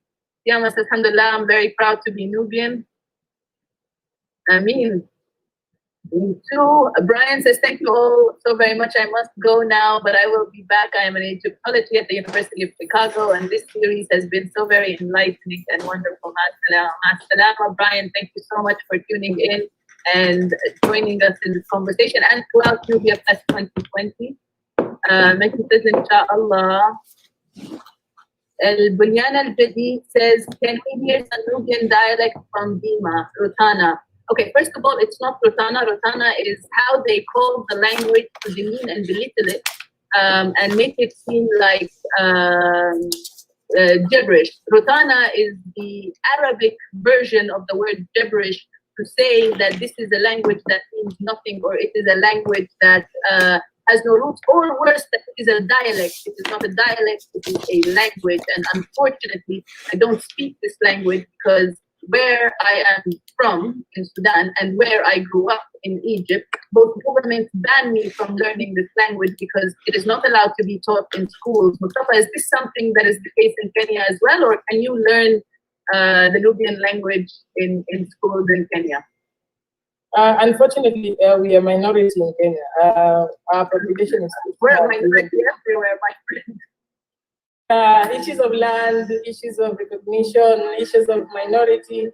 It's common among us. Even in Kenya right now, we're having issues of nationality, issues of land recognition. We still have problems even in Kenya. So I think, I don't know if it's a curse or what, but we still have the same problems that you people have. Well, at least we know we are united in celebration, but also in our struggles. That our struggle is as connected as the continuity of our culture and our heritage. Are you also a member of the Nubian Rights Forum in Kenya? I am a founding member, yes. Okay. I mean, I saw the smirk and I figured that's what you were going to go with that, but I didn't want to assume. Do you want to tell us real quick about what you do there? Basically, Nubian Rights Forum is a human rights organization. It's been in existence since 2010. And it's been working on issues of citizenship rights, issues of rights, and basic advocacy. But I no longer work with Nubia Rights Forum. I stopped working with Nubia Rights Forum in 2016. So now I work with NAMATI, which is a global legal empowerment organization that works closely with Nubia Rights Forum. So technically, I still work with them, but not work for them. Well, it's all working for them. If you're working for Nubian rights, then you're working for. Once you work for Nubian rights, you don't stop for working. In that sense, I take this opportunity to extend the invitation. There's a panel this coming week called "The Accidental Activist: Balancing Pennies and Purpose." You know, when you're all of a sudden you find yourself in the middle of a movement and you have no idea how you ended up there. Join the. That's my story, but I think you guys are tired of my face. So I'll give other people enough room. No, this is for NubiaFest. This is a competitive platform. This is Week 2020. I will send you the details for that. Al-Bunyan al-Jadid. Oh, before Al-Bunyan al-Jadid, we have a question for Mrs. Nada Osman. Was your wedding a traditional Nubian wedding as well?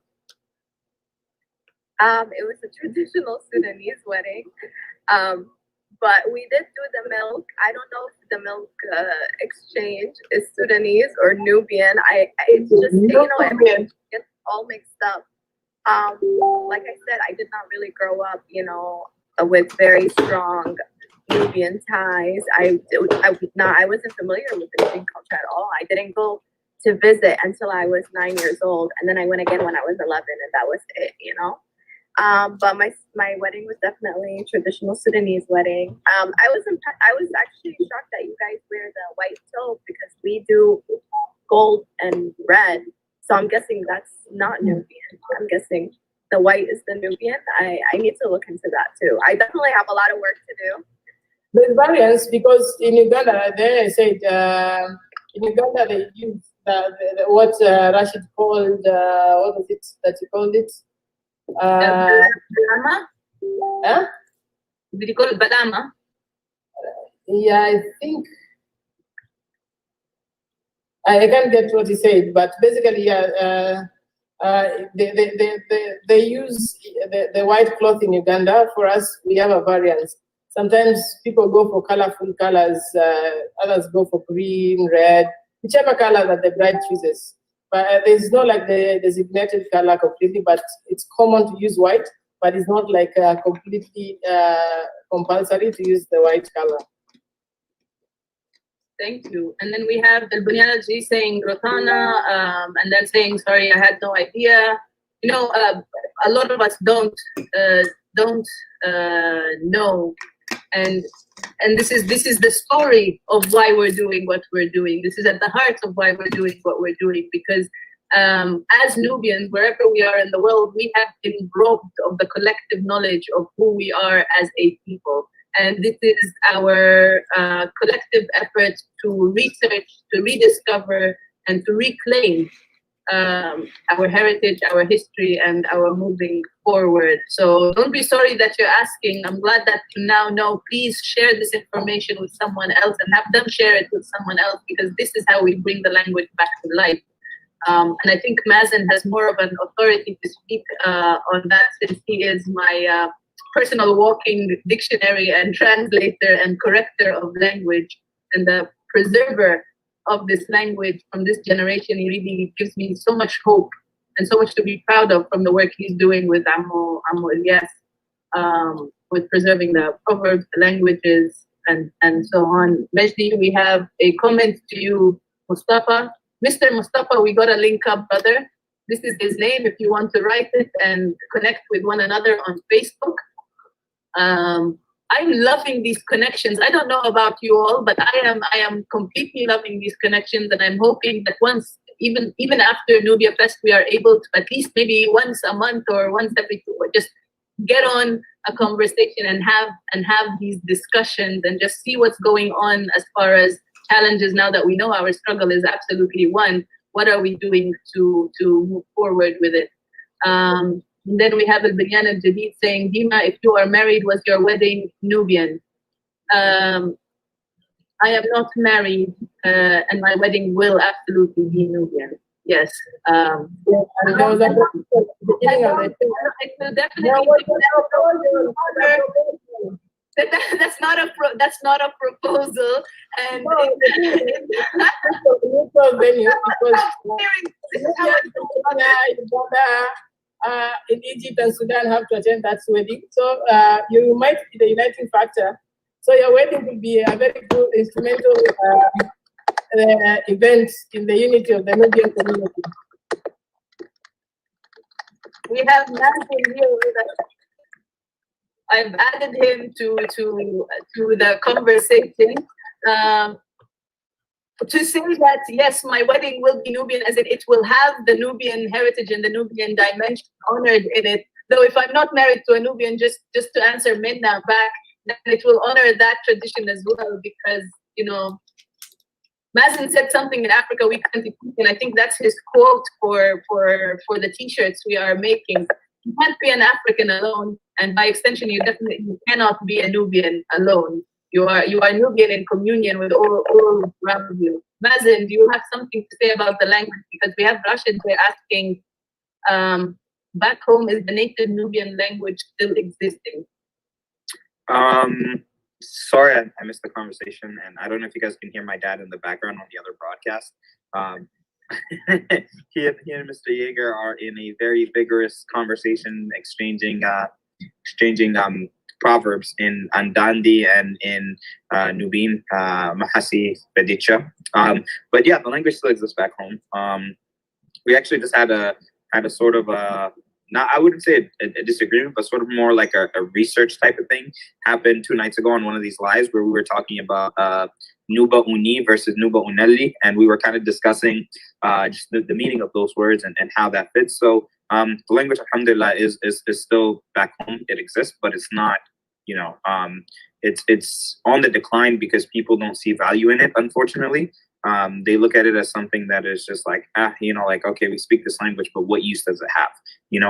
What function does it serve? Because everybody back home speaks Arabic. So they're like, all right, well, what does this thing do for us? It doesn't really add anything in terms of credentials or in terms of these types of, it doesn't increase us in any way, unfortunately, because the language is also, going back to the term Rotana, is seen as very lowly and is seen as very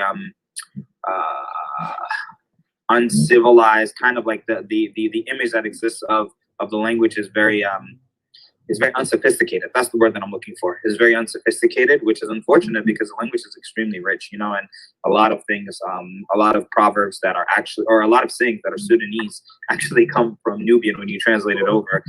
Which, if you guys tune into my Nerdy Nubians later on this evening, you will find out some of those proverbs that I translate for you guys and some of those sayings that I end up translating.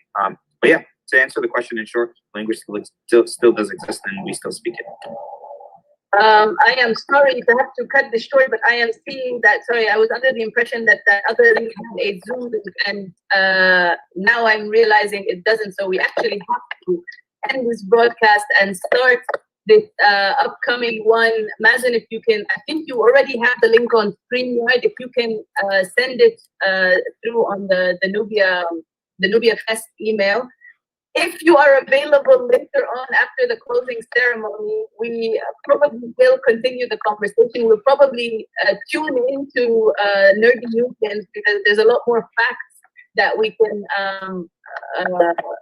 what do you call it, we connect from. But for now, I think we have a 2-hour session. We have another session that's waiting to go live right now, so please stay with us. Nada, thank you so much for coming through. Mustafa, thank you for coming and sharing your wisdom. Rashid, tuned in from Uganda, and also we do have a presentation.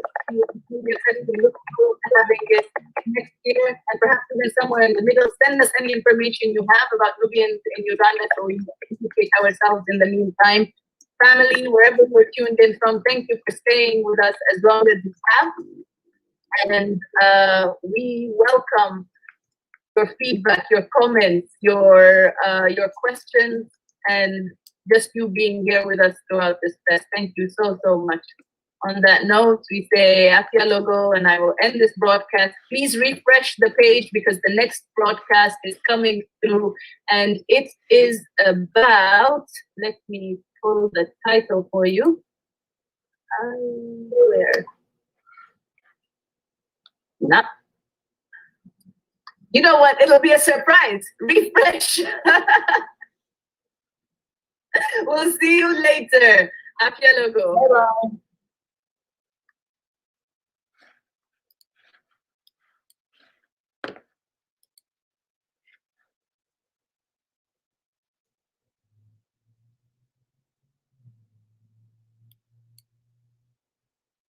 Hello, hello, hello, hello.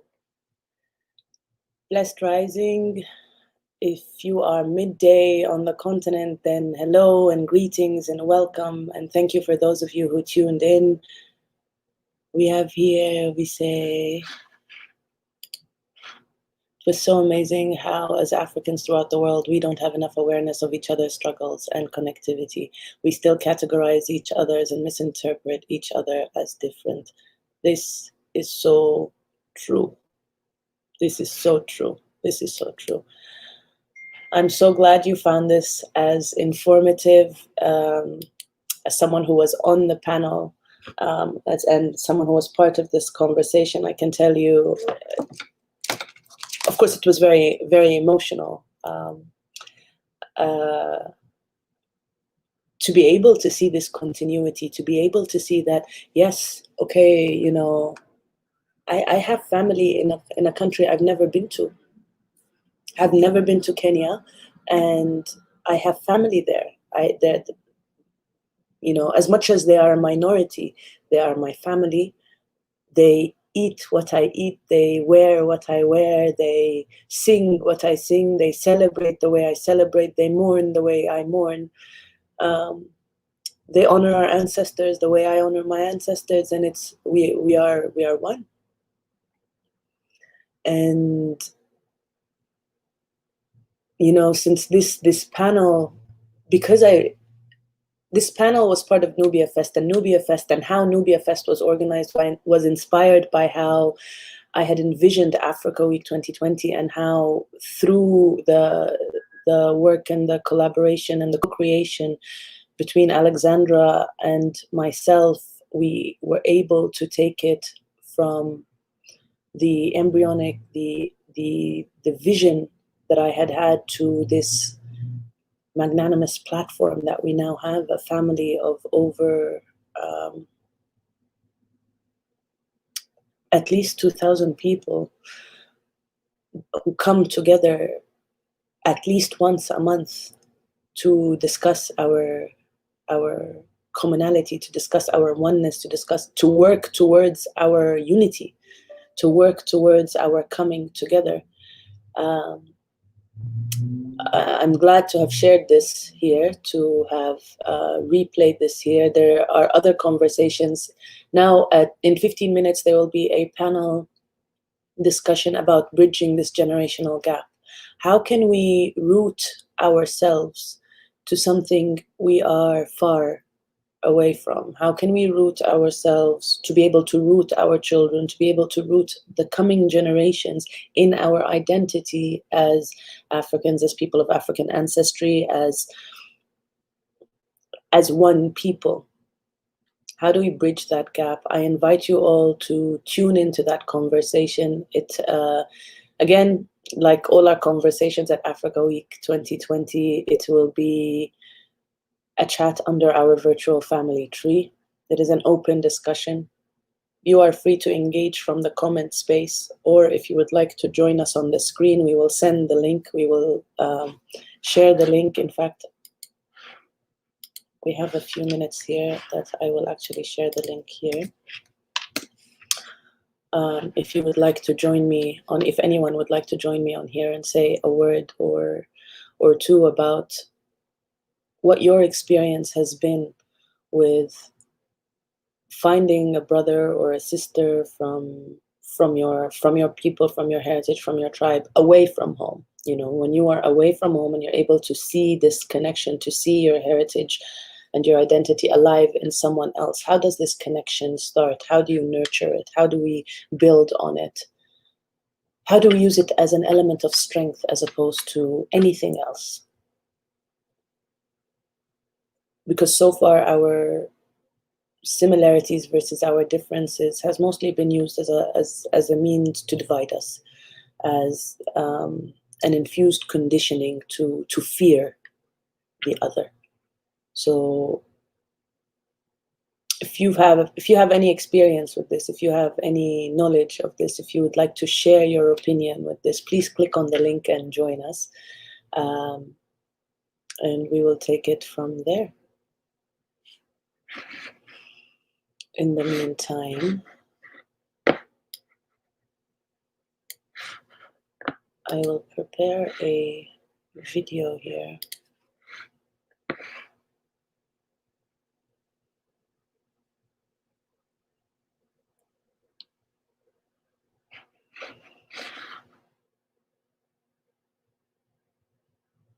For the next conversation. And just while I have you here, I'd like to let you know that we have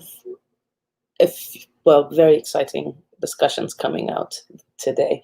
We have a discussion on how to be in solidarity with one another's struggle.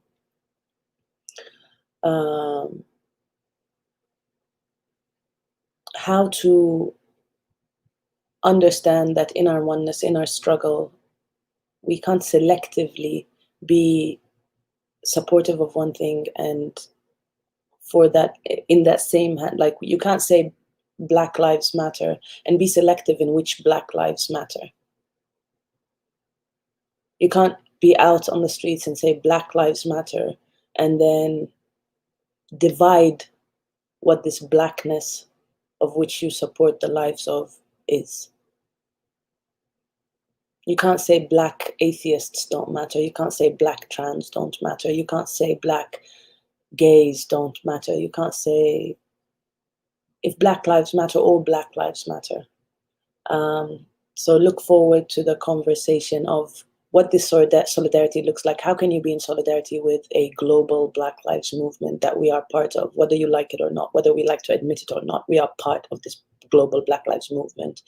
I'm very excited to hear of the young but fierce and award-winning queen that is Saba. I hope you tuned to some of the panels earlier. She was part of the Accidental Activist panel, and she'll be talking more about her work and how she continues to uplift others in this work.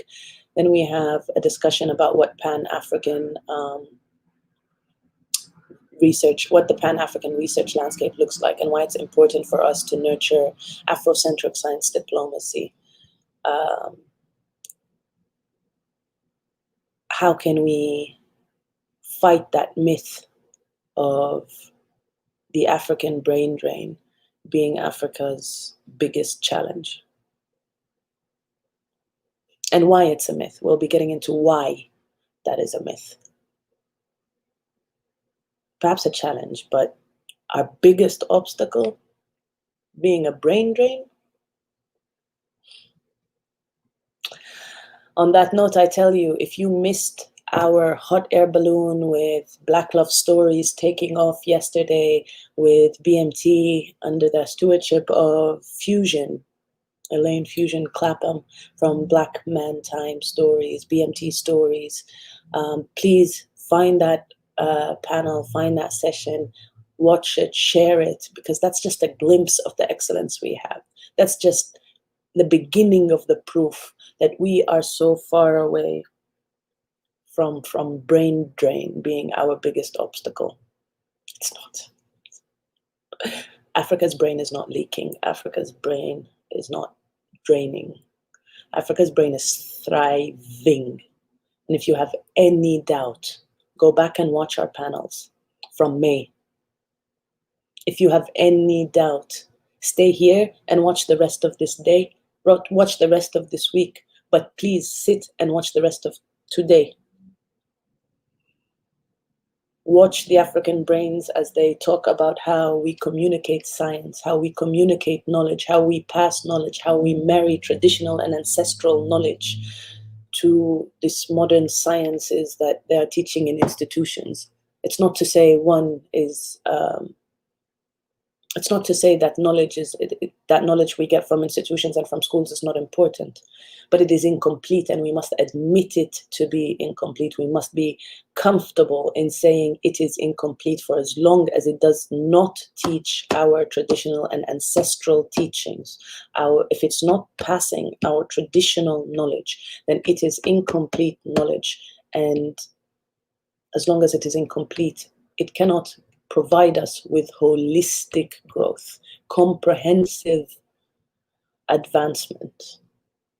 It cannot. If that knowledge is incomplete, then our growth is incomplete, because our growth is dependent on the knowledge that we have. So that's another panel that we have. We're going to have a discussion on the need for Afrocentric archaeology.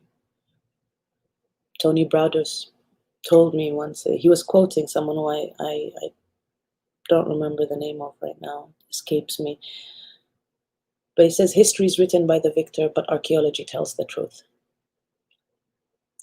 If archaeology is telling the truth, who's doing our archaeology? Who's doing the digging? Who's getting the information out for us? It's something that we need to keep tabs on. It's something that we need to make sure that we have ownership over who goes into our history and who tells our truth. So, on that note, we didn't have a What's Right with Africa. We had this video, this replay, to show that we are finding one another beyond the borders. And if that doesn't scream right with Africa, I don't know what does. I thank you for tuning in. If you are not watching this live and you are watching it after, I hope you enjoyed it. I hope you will reach out. I hope you will put the effort to connect with your people wherever they are. If you are on the continent, connect with the diaspora. Find your own diaspora. Find where they are. Find what they're doing. Find how you can join forces. If you are a diasporan, trace your heritage. Find your people and connect with them. Connect how you can learn more. Find out how you can join forces, because that is how we rise together. Thank you. We'll see you on the next panel that starts in 6 minutes.